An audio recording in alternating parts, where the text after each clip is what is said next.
لا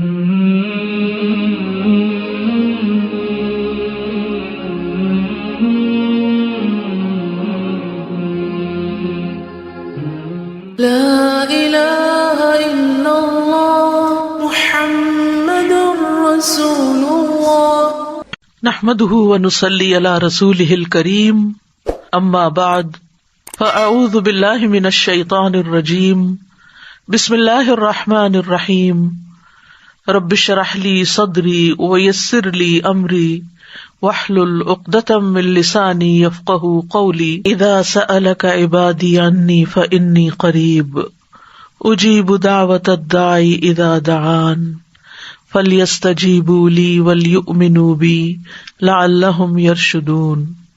اور جب میرے بندے آپ سے میرے بارے میں سوال کریں تو کہہ دیجئے بے شک میں قریب ہوں، میں پکارنے والے کی پکار کا جواب دیتا ہوں۔ جب وہ مجھے پکارے تو ان کو چاہیے کہ وہ بھی میرا حکم مانیں اور مجھ پر ایمان رکھیں تاکہ وہ ہدایت پا جائیں۔ السلام علیکم ورحمۃ اللہ وبرکاتہ۔ کیا حال ہے سب کا؟ قرآن مجید کو عمل کے لیے سیکھنا چاہیے، یعنی قرآن کا علم برائے عمل ہو۔ اس نیت کے ساتھ انسان سیکھے کہ میں جو سیکھوں گا اس پر عمل بھی کروں گا۔ ابن قیم رحمہ اللہ کہتے ہیں، بعض سلف کا کہنا ہے کہ قرآن اس لیے اترا ہے تاکہ اس پر عمل کیا جائے، تو انہوں نے یعنی لوگوں نے اس کی تلاوت کو عمل بنا لیا، یعنی خالی تلاوت کرنا عمل سمجھتے ہیں۔ یہی وجہ ہے کہ اہل القرآن جو کچھ اس میں تھا اس پر عمل کرتے تھے، اگرچہ قرآن ان کو زبانی نہ بھی یاد تھا۔ یعنی اہل القرآن کون تھے؟ جنہیں قرآن حفظ نہیں بھی تھا لیکن وہ قرآن پر عمل کرنے والے تھے۔ یعنی جب تک انسان قرآن پر عمل نہ کرے اس کو اہل القرآن نہیں کہا جاتا۔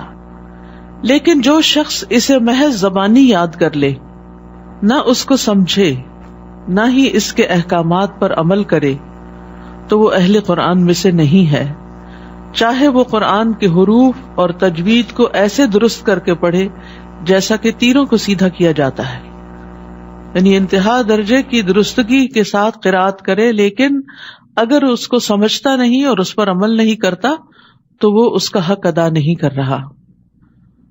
حسن بصری کہتے ہیں کہ اس قرآن کو غلاموں اور بچوں نے پڑھا لیکن انہوں نے اسے شروع سے نہیں لیا، یعنی اس پر عمل نہیں کیا، انہیں اس کے معنی اور تعویل کا کوئی علم نہیں۔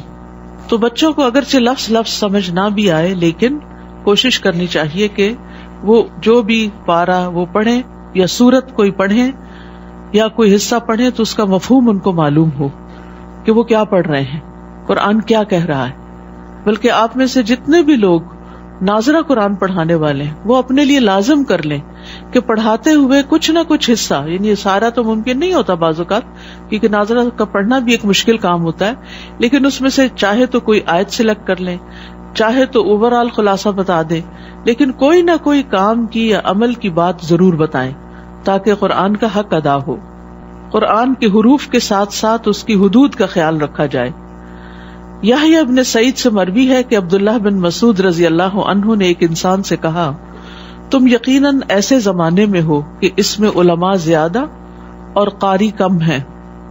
اس زمانے میں قرآن کی حدود کی حفاظت کی جاتی ہے، یعنی احکامات کے اوپر عمل کیا جاتا ہے، اور اس کے حروف کو ضائع کر دیا جاتا ہے، یعنی بہت تکلف سے نہیں ادا کیا جاتا اس کے حروف کو۔ مانگنے والے کم ہیں، دینے والے زیادہ ہیں۔ اس زمانے کے لوگ نماز لمبی کرتے ہیں، خطبہ چھوٹا کرتے ہیں، وہ اپنی خواہشات سے پہلے عمل کو ظاہر کرتے ہیں۔ اور ان قریب لوگوں پر ایک ایسا زمانہ آئے گا اس میں علماء کم اور قاری زیادہ ہوں گے، علماء کم اور قاری زیادہ ہوں گے۔ اس زمانے میں قرآن کے حروف کی حفاظت کی جائے گی لیکن اس کی حدود کو ضائع کر دیا جائے گا، یعنی احکامات پر عمل نہیں کیا جائے گا۔ مانگنے والے زیادہ اور دینے والے کم ہوں گے۔ اس میں لوگ خطبہ لمبا کریں گے اور نماز چھوٹی کر دیں گے، قل واللہ پڑھ کے نماز ختم۔ اور اس زمانے میں لوگ اپنے عمل سے پہلے اپنی خواہشات کو ظاہر کریں گے، یعنی باتیں زیادہ کریں گے لیکن عمل کم ہوگا۔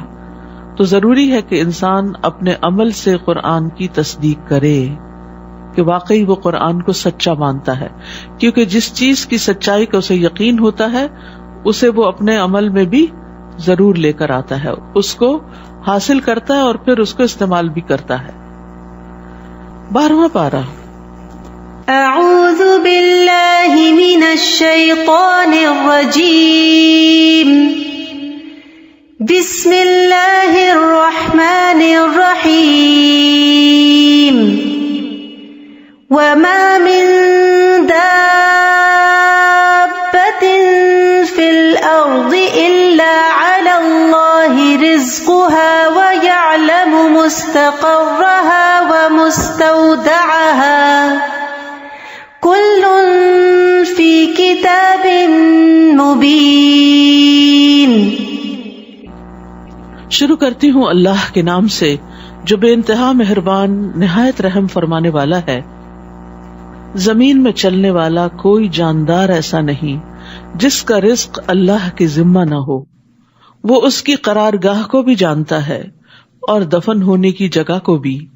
یہ سب کچھ واضح کتاب یعنی لوح محفوظ میں لکھا ہوا اور موجود ہے۔ یہ زمین اللہ نے بنائی اور اس پر جتنے بھی جاندار ہیں، چاہے انسان ہیں یا جن ہیں یا حیوانات ہیں یا چرند پرند ہیں یا مچھلیاں ہیں یا پانی کی مخلوق ہے، یہ سب بھی اللہ سبحانہ تعالیٰ ہی کی تخلیق ہے۔ اور اللہ سبحانہ تعالیٰ نے ان کو پیدا کر کے چھوڑ نہیں دیا بلکہ ان کے رزق کا بھی انتظام کیا ہے۔ اسی لیے فرمایا زمین میں چلنے والا کوئی جاندار ایسا نہیں جس کا رزق اللہ کے ذمے نہ ہو، گویا اللہ ہی رازق ہے۔ اور یہ بھی یاد رکھیے کہ ہر انسان کا رزق مقرر ہو چکا ہے۔ نبی صلی اللہ علیہ وسلم نے فرمایا ابن آدم سے 4 چیزوں کے معاملے میں فارغ ہوا جا چکا ہے، اس کی تخلیق، اس کے اخلاق، اس کے رزق اور اس کی موت۔ ایک اور روایت میں آتا ہے کہ رزق سے بھاگنے والا بھی رزق پا کر رہے گا۔ نبی صلی اللہ علیہ وسلم نے فرمایا اگر ابن آدم اپنے رزق سے اس طرح بھاگے جس طرح موت سے بھاگتا ہے تو رزق اسے اسی طرح پالے گا جس طرح موت اسے پا لیتی ہے۔ یعنی یہ اللہ سبحانہ تعالیٰ کا فضل ہے کہ اس نے اپنے بندوں کی ضروریات کا انتظام کیا ہے۔ اس لیے اس معاملے میں انسان کو کوشش تو کرنی چاہیے لیکن بہت پریشانی نہیں۔ ہاں، پریشانی اور فکر آخرت کے بارے میں ہونی چاہیے کہ کل کیا ہوگا۔ وَيَعْلَمُ مُسْتَقَرَّهَا، اور وہ اس کے مستقر، اس کی قرارگاہ کو بھی جانتا ہے۔ قرارگاہ سے مراد ماں کا رحم ہے، چاہے وہ انسان ہو یا غیر انسان، یعنی جہاں وہ ٹک کر تخلیق پاتا ہے۔ وَمُسْتَوْدَعَهَا، وہ جگہ جہاں مرنے کے بعد اس کو پھر زمین کے اندر سونپ دیا جاتا ہے۔ تو یہ دونوں چیزیں لوگوں سے چھپی ہوئی ہوتی ہیں، یعنی ماں کے پیٹ میں کیا ہے یہ انسانوں کو نہیں پتا ہوتا، اس قبر میں کون ہے، کس قسم کا رنگ ہے اس کا نہیں پتا، لیکن اللہ سبحانہ تعالیٰ کو پتا ہوتا ہے۔ تو وہ مستقر کو بھی جانتا ہے، وہ مستودع کو بھی جانتا ہے۔ اس سے اللہ سبحانہ تعالیٰ کے علم کامل کا پتہ چلتا ہے کہ وہ ہر چیز کو پوری طرح جاننے والا ہے۔ اور یہ صرف علم اس کے پاس ہی نہیں بلکہ کل فی کتاب مبین، یہ علم لکھا ہوا بھی ہے، یعنی انسان کی تقدیر میں یا حیوانات کی قسمت میں کیا ہے یہ سب اللہ کے علم میں ہے اور اس کے کتاب میں ہے۔ وہی تو ہے جس نے آسمانوں اور زمین کو 6 دنوں میں پیدا کیا اور اس وقت اس کا عرش پانی پر تھا تاکہ تمہیں آزمائے کہ تم میں سے کون اچھے عمل کرتا ہے۔ تو تخلیق کی ابتدا اتوار کے دن ہوئی تھی، جمعے پہ ختم ہوئی، اور پھر اس کا عرش جو ہے وہ 7 آسمانوں کے اوپر ہے۔ 7 آسمانوں کے بعد پانی اور پانی کے اوپر اس کا عرش۔ تو اس نے یہ سب کچھ کیوں بنایا؟ تاکہ تمہیں آزمائے، یعنی انسان کی تخلیق کا مقصد کیا ہے؟ اس کا امتحان لینا کہ تم میں سے کون اچھے عمل کرتا ہے۔ اور اچھا عمل وہ ہوتا ہے جس میں نیت بھی اچھی ہو اور جس میں طریقہ بھی اچھا ہو۔ اچھی نیت یعنی اخلاص، اور اچھا طریقہ محمد صلی اللہ علیہ وسلم کا لَقَدْ كَانَ لَكُمْ فِي رَسُولِ اللَّهِ أُسْوَةٌ حَسَنَةٌ۔ اور اگر آپ انہیں کہیں کہ تم موت کے بعد اٹھائے جاؤ گے تو کافر فوراً کہنے لگتے ہیں یہ تو صریح جادو ہے، یعنی اس پر ایمان نہیں لاتے، اس کو مانتے نہیں۔ اور اگر ہم ایک خاص مدت تک ان سے عذاب کو مؤخر کر دیں، یعنی کسی بھی قوم سے جو نافرمان ہے، تو کہنے لگتے ہیں کہ کس چیز نے عذاب کو روک رکھا ہے، یعنی مذاق اڑاتے ہیں۔ پھر دیکھو جس دن وہ عذاب آ گیا تو پھر وہاں سے ٹلے گا نہیں، اور وہی چیز انہیں گھیر لے گی جس کا وہ مذاق اڑایا کرتے تھے، جس کو وہ دور سمجھتے تھے وہ ان کے سر پہ مسلط ہو جائے گی۔ اگر ہم کسی انسان کو اپنی رحمت کا مزہ چکھائیں پھر وہ اس سے چھین لیں، یعنی اچھے حالات کے بعد تکلیف دہ حالات آ جائیں، تو وہ مایوس ہو کر ناشکری کرنے لگتا ہے۔ یہ انسان کا حال ہے کہ میرے ساتھ ایسا کیوں ہوا، وائی می۔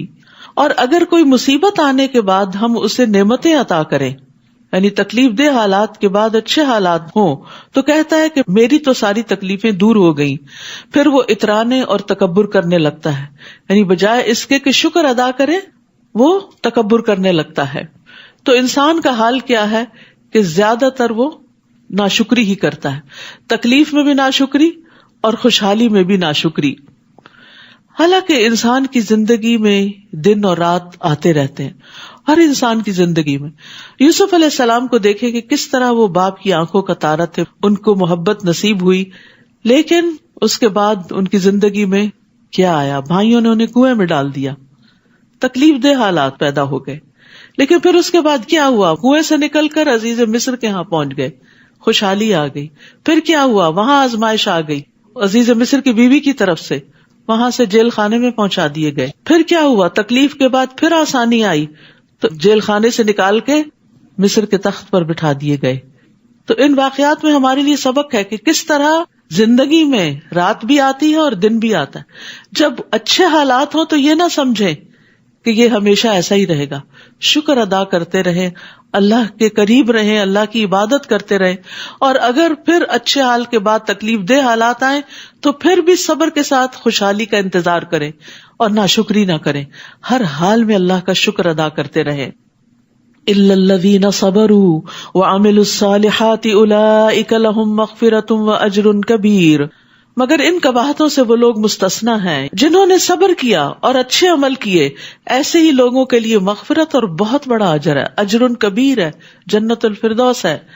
یعنی جو لوگ تکلیف دہ حالات میں بھی شکر گزار رہے، یعنی بیمار ہیں، بھوکے ہیں، کسی اذیت تکلیف ذہنی پریشانی میں ہے، جب ان سے ان کا حال پوچھا جاتا ہے تو وہ یہ نہیں کہتے کوئی حال نہیں، وہ کہتے ہیں الحمدللہ الحمدللہ، اللہ کا شکر ہے جس حال میں رکھے۔ تو ایمان والے، صبر والے، نیک عمل کرنے والے بد اخلاقی سے اور ایسی باتوں سے پاک ہوتے ہیں، وہ ہر حال میں اللہ سے اچھی امیدیں رکھتے ہیں۔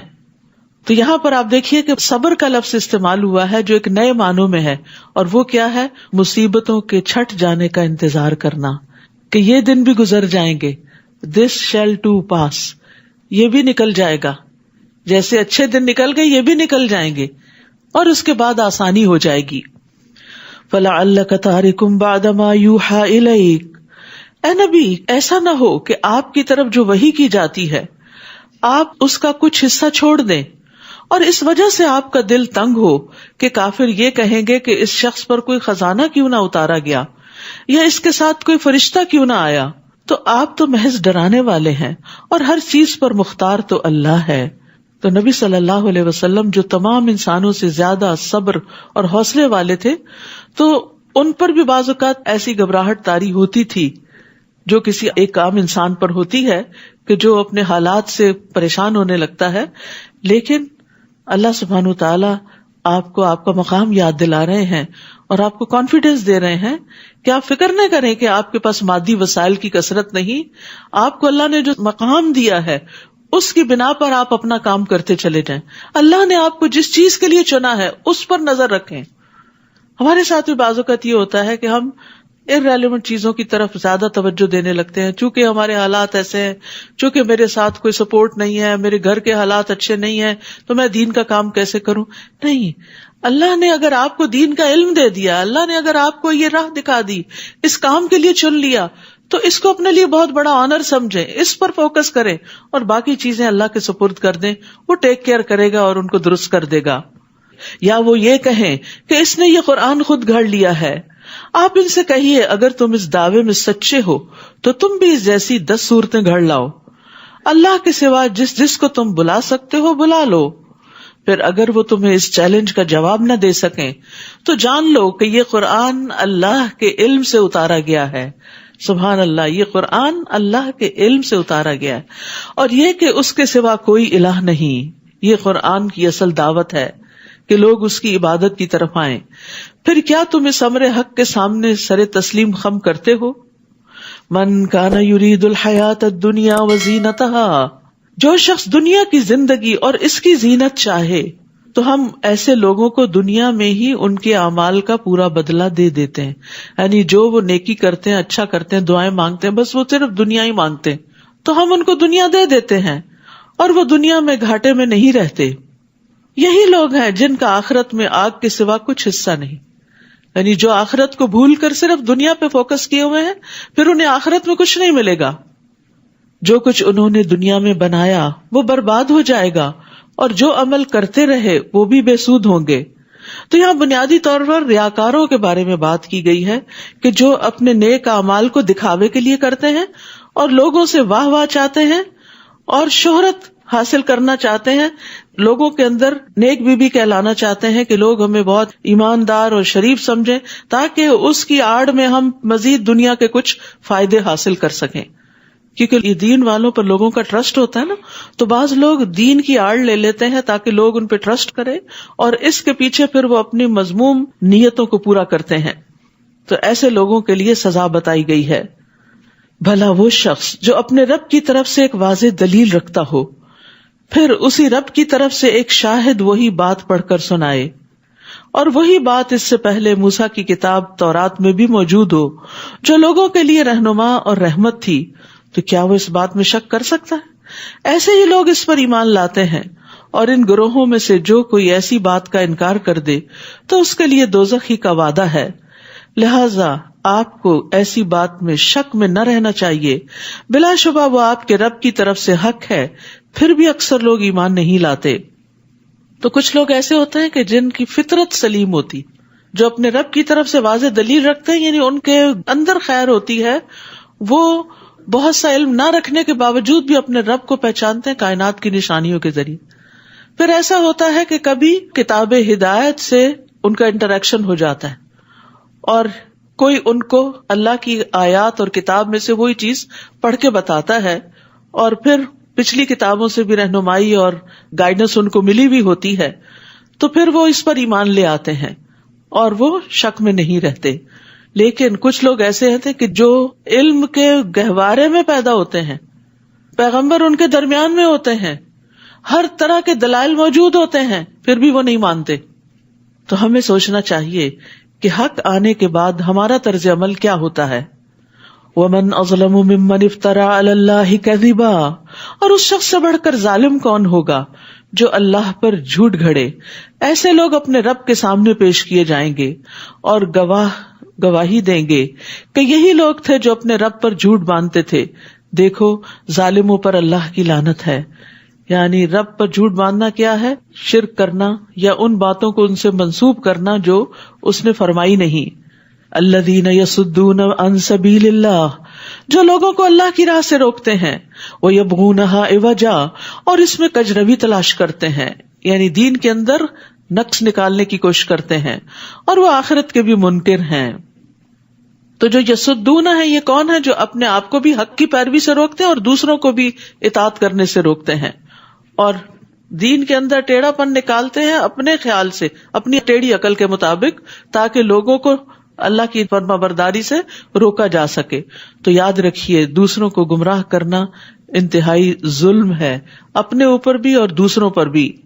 یہ لوگ زمین میں اللہ کو بے بس کرنے والے نہ تھے، اور نہ ہی اللہ کے مقابلے میں ان کا کوئی حامی ہوگا۔ انہیں دگنا عذاب دیا جائے گا۔ وہ نہ تو حق بات سننا گوارا کرتے تھے اور نہ ہی خود انہیں کچھ سوچتا تھا۔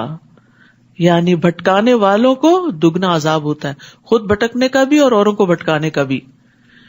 یہی لوگ ہیں جنہوں نے اپنے آپ کو نقصان پہنچایا، اور جو کچھ وہ جھوٹ گھڑتے تھے سب انہیں بھول جائیں گے۔ یعنی آخرت میں جب عذاب سامنے آئے گا تو پھر یہ سب مکاریاں ختم ہو جائیں گی۔ اس میں کوئی شک نہیں کہ آخرت میں یہی سب سے زیادہ نقصان اٹھانے والے ہیں۔ ان الذین آمنوا وعملوا الصالحات، اب دوسرا گروہ ہے، یقیناً وہ لوگ جو ایمان لائے اور انہوں نے اچھے عمل کیے، وَأَخْبَتُوا إِلَىٰ رَبِّهِمْ، اور اپنے رب کے حضور گڑ گڑائے، اس کے آگے عاجزی اختیار کی. اولئک اصحاب الجنہ ہم فیہا خالدون، یہی لوگ اہل جنت ہیں جس میں وہ ہمیشہ رہیں گے. تو اخبات ہوتا ہے دل میں جمے ہوئے خوف کی وجہ سے جو خشیت پیدا ہوتی، یعنی آلریڈی اللہ سے ڈرتا ہے انسان، لیکن کسی وقت وہ چیز اوپر آ جاتی ہے اور انسان کی آنکھیں بھی ڈبڈبانے لگتی ہیں اور انسان اپنے رب کے حضور جھک جاتا ہے اور اپنی کمزوری کا اظہار کرتے ہوئے اس سے دعائیں کرتا ہے. یعنی ایک طرف وہ اکڑنے والے اور بہکانے والے لوگ ہیں، تو دوسری طرف بالکل ان کے اپوزٹ عاجزی اختیار کرنے والے لوگ. مثل الفریقین کالاعمی والاصم، ان دو فریقوں کی مثال ایسی ہے جیسے ایک تو اندھا اور بہرا ہو اور دوسرا دیکھنے والا بھی ہو اور سننے والا بھی، یعنی دونوں ایک دوسرے کے اپوزٹ. کیا یہ دونوں برابر ہو سکتے ہیں؟ ہرگز نہیں. پھر کیا اس مثال سے تمہارے پلے کچھ نہیں پڑتا، یعنی تمہیں بات سمجھ نہیں آتی؟ اور سمجھنے کی ضرورت کیا کہ ہم کس گروہ سے بلانگ کرتے ہیں. وَلَقَدْ أَرْسَلْنَا نُوحًا إِلَىٰ قَوْمِهِ إِنِّي لَكُمْ نَذِيرٌ مُّبِينٌ، اور ہم نے نوح علیہ السلام کو اس کی قوم کی طرف بھیجا تو اس نے انہیں کہا کہ میں تمہیں صاف صاف ڈرانے والا ہوں. اور کس لیے آیا ہوں؟ اللہ تعبدوا الا اللہ، تم اللہ کے سوا کسی کی عبادت نہ کرو، میں تمہارے بارے میں المناک دن کے عذاب سے ڈرتا ہوں. تو اس کی قوم کے کافر سرداروں نے جواب دیا، ہم تو تجھے اپنے ہی جیسا آدمی خیال کرتے ہیں، اور جو تیرے پیروکار ہیں وہ بادی و نظر میں بظاہر ہمیں کمینے معلوم ہوتے ہیں. یعنی تمہارے فالوورز بڑے تھرڈ کلاس لوگ ہیں ان کے خیال میں، کیونکہ وہ غریب ہیں، بہت زیادہ کوئی دنیاوی سٹیٹس نہیں ہے ان کا. پھر تم لوگوں کو ہم پر کسی طرح کی بھی فضیلت نہیں، بلکہ ہم تو تمہیں جھوٹا ہی سمجھتے ہیں. پیغمبر کا کام ہے لوگوں کو ہدایت کی طرف دعوت دینا، اور لوگ ان کو دیکھ رہے ہیں کس نظر سے کہ ان کے پاس مال و دولت کتنا ہے، ان کے جو سوشل سرکل ہے وہ کیسا ہے، کون لوگ ان کے فالوورز ہیں، کتنے ریسورسفل ہیں. ارریلیونٹ چیزیں دیکھ رہے ہیں وہ، کیونکہ پیغمبر سے ہدایت لینی چاہیے، نہ کہ اس کی شان و شوکت اور اس کے ساتھ جو دنیا لگی ہوئی ہو وہ دیکھنا مطلوب ہو. اور یہی چیز کسی بھی داعی سے، یعنی جب کوئی شخص دین کی دعوت دینے کے لیے آئے تو یہ نہیں دیکھنا چاہیے کہ اس کے کپڑے کیسے ہیں اور اس کا بیگ کیسا ہے. یہ دیکھنا چاہیے وہ بات کیا کر رہا ہے، کہاں سے کر رہا ہے، دلیل کیا ہے، اور وہ بات دل کو کتنی لگتی ہے. تو اس کی قوم کے کافر سرداروں نے جواب دیا، ہم تو تجھے اپنے ہی جیسا آدمی خیال کرتے ہیں. قال یا قوم ارأیتم ان کنت علی بینۃ من ربی، نوح علیہ السلام نے کہا، اے میری قوم بھلا دیکھو، اگر میں اپنے رب کی طرف سے ایک واضح دلیل پر ہوں اور اس نے مجھے اپنے ہاتھ سے رحمت یعنی نبوت بھی عطا کی ہو جو تمہیں نظر نہ آ رہی ہو، تو کیا ہم اسے زبردستی تم پہ چپکا سکتے ہیں کہ تم ضرور ایمان لاؤ، اس حال میں کہ تم اسے ناپسند کر رہے ہو؟ یعنی میرے دلائل کو دیکھو اور میرے مقام اور مرتبے کو دیکھو کہ اللہ نے نبوت عطا کی ہے. اور اے میری قوم، میں تم سے کوئی مال و دولت تو نہیں مانگتا، یعنی میں اپنا مال بڑھانے نہیں آیا. دنیا کو پار کر کے آگے دیکھنا شروع کرو. میرا اجر تو اللہ کے ذمہ ہے، اور جو لوگ ایمان لائے ہیں میں انہیں اپنے ہاتھ سے نکال نہیں سکتا. ایمان والوں کا درجہ خواہ انسانوں کی نظر میں حقیر ہی کیوں نہ ہو، لیکن اللہ کی نظر میں وہ بڑے عظیم ہوتے ہیں. بلال حبشی کا جو مقام تھا وہ قارون کا نہیں تھا. اگر قارون بے شمار خزانے رکھتا تھا لیکن اس کی دولت اس کے کسی کام نہ آئی. اور بلال رضی اللہ عنہ کو مؤذن مقرر کیا گیا، اور عمر رضی اللہ عنہ انہیں سیدنا کہہ کے پکارتے تھے، حالانکہ وہ غلامی سے آزاد کیے گئے تھے. تو یہ سٹیٹس انہیں کس نے دیا؟ دین نے دیا. تو دین انسانوں کی قدر ان کے ایمان کی وجہ سے کرتا ہے. تو کبھی بھی یہ نہ دیکھیں کہ آپ کے پاس دنیا کی دولت نہیں، یا کوئی مقام نہیں، یا کوئی آپ کو پوچھتا نہیں. یہ دیکھیں اللہ کی نظر میں، مالک کائنات کی نظر میں آپ کا مقام کیا ہے. ساری دنیا بھی مل کر آپ کو بڑا مان لے، اور اگر اللہ کی نگاہ میں مچھر کے پر برابر بھی کوئی مقام نہیں تو خسارہ ہی خسارہ ہے. میرا اجر تو اللہ کے ذمہ ہے، اور جو لوگ ایمان لائے ہیں میں انہیں اپنے ہاتھ سے نکال نہیں سکتا. وہ یقیناً اپنے رب سے ملنے والے ہیں، مگر میں تو دیکھتا ہوں کہ تم لوگ جہالت کی باتیں کرتے ہو. یہ بھی جہالت ہے. یعنی ایسے لوگ جو دنیا کی بڑی پہچان رکھتے ہیں وہ اپنے آپ کو بڑے سمارٹ سمجھتے ہیں، لیکن اللہ کی نظر میں وہ جاہل ہیں جو حقیقت کو نہ سمجھیں کہ انجام کس کا اچھا ہے. وَيَا قَوْمِ مَن يَنصُرُنِي مِنَ اللَّهِ إِن طَرَدتُّهُمْ أَفَلَا تَذَكَّرُونَ. اور اے میری قوم، اگر میں ان لوگوں کو اپنے ہاتھ سے نکال دوں تو اللہ کے مقابلے میں میری مدد کون کرے گا؟ تم ذرا بھی غور نہیں کرتے. یعنی یہ تو اللہ کے پیارے ہیں، اگر میں نے ان کو دھتکار دیا تو میرا کیا بنے گا؟ یعنی تمہیں خوش کرتے کرتے.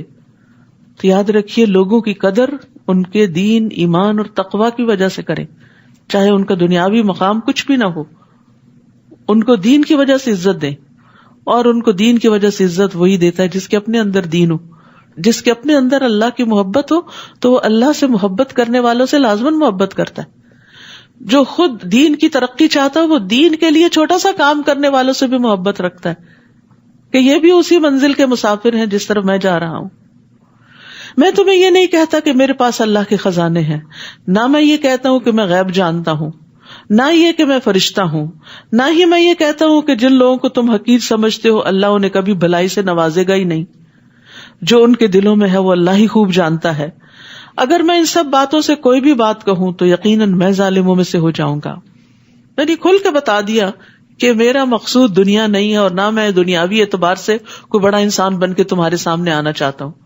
تو داعی دین کو پوری طرح کانفیڈنٹ ہونا چاہیے کہ جو وہ پیش کر رہا ہے وہ سب سے بڑا سچ اور حق ہے، اور اس کو ان مادی اور کمزور سہاروں کی ضرورت نہیں. ایک دین کی تبلیغ کرنے والے کو اپنے اخلاق پر، ایمان پر، اپنی عبادات پر توجہ دینے کی ضرورت ہوتی ہے. یہ چیزیں اس کو اسٹرینتھن کرتی ہیں. مال و دولت سیکنڈری چیز ہے، ظاہری وسائل اور چمک دمک جو ہے یہ سیکنڈری چیز ہوتی. لیکن افسوس کے بعض اوقات دین کا کام کرنے والے بھی ظاہریت پر بہت آ جاتے ہیں، اوپر کی چیزوں کو بہت دیکھتے ہیں اور اندر سے اپنے رب کے سامنے نہیں گڑ گڑاتے، تو پھر ترقی نہیں ہوتی. وہ کہنے لگے، نوح تم نے ہم سے جھگڑا کیا اور اسے بہت طول دیا، تو اب اگر تم سچے ہو تو جس بات کی ہمیں دھمکی دیتے تھے وہی لے آؤ. نوح علیہ السلام نے کہا وہ تو اللہ ہی لائے گا اگر اس نے چاہا، اور پھر تم اسے بے بس نہ کر سکو گے. عذاب آ گیا تو ٹل نہ سکے گا. اور اگر میں تمہاری خیر خواہی کرنا بھی چاہوں تو میری خیر خواہی تمہیں کیا فائدہ دے سکتی ہے جبکہ اللہ ہی کو یہ منظور ہو کہ وہ تمہیں گمراہ کرے. اب آپ سوچ رہے ہوں گے کہ اللہ گمراہ کرتا ہے تو پھر بندہ کیا کرے؟ تو بات وہی تقدیر کا مسئلہ ہی ہے. جب بھی ایسا خیال ذہن میں آئے تو سوچئے اللہ ظالم نہیں کہ کسی کو ہدایت سے پکڑ کے روک دے. اللہ علیم اور حکیم ہے، اس کے ہر فیصلے میں حکمت ہے پیچھے. ہمیں نہ پتا ہو تو ہم جاہل ہیں، تو اپنی جہالت کی وجہ سے اللہ کے بارے میں غلط گمان نہ کریں. وہی تمہارا رب ہے، تم اسی کی طرف واپس جاؤ گے. اے نبی صلی اللہ علیہ وسلم، کیا کافر یہ کہتے ہیں کہ اس نے یہ قرآن خود ہی گھڑ لیا؟ آپ ان سے کہیے کہ اگر میں نے گھڑا ہے تو میرا گناہ میرے ذمہ ہے، اور جو جرم تم کر رہے ہو میں اس سے بری ذمہ ہوں، اور تم جو جرم کر رہے ہو میں ان سے بری ذمہ ہوں. اور نوح کی طرف وحی کی گئی کہ تیری قوم سے جو لوگ ایمان لا چکے اب ان کے بعد کوئی ایمان نہ لائے گا، لہٰذا ان کے کرتوتوں پر غم کرنا چھوڑ دو، اور ہماری آنکھوں کے سامنے اور ہمارے حکم کے مطابق ایک کشتی بناؤ، اور ان ظالموں کے بارے میں مجھ سے گفتگو نہ کرنا، یعنی سفارش نہ کرنا، یہ سب غرق ہونے والے ہیں. نوح علیہ السلام نے کشتی بنانا شروع کی تو جب بھی اس کی قوم کے سردار وہاں سے گزرتے تو وہ اس کا تمسخر اڑاتے، مذاق اڑاتے. پیغمبروں کا مذاق اڑایا گیا، اگر کوئی ہمارا اڑا لے تو ہم کیا چیز ہیں. نوح علیہ السلام نے کہا اگر آج تم ہمارا مذاق اڑاتے ہو تو ہم بھی ایک دن تمہارا ایسا ہی مذاق اڑائیں گے. یاد رکھیے دین کے راستے میں اکثر انبیاء کا مذاق اڑایا گیا. اور نوح علیہ السلام کو کیا کہتے تھے؟ پہلے تو تم نے نبوت کا دعویٰ کیا اور اب تو تم کشتی بنا رہے ہو، بڑھئی بھی بن گئے ہو.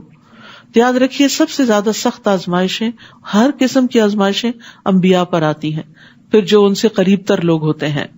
لیکن انبیاء علیہ السلام ہمیشہ دین کے راستے میں تکلیفیں برداشت کرتے رہتے ہیں اور کبھی بھی اپنا کام نہیں چھوڑتے. اور ہمیں بھی چاہیے کہ لوگوں کی طرف سے آئی ہوئی اذیتوں کو نظر انداز کر کے اپنا کام کرتے چلے جائیں.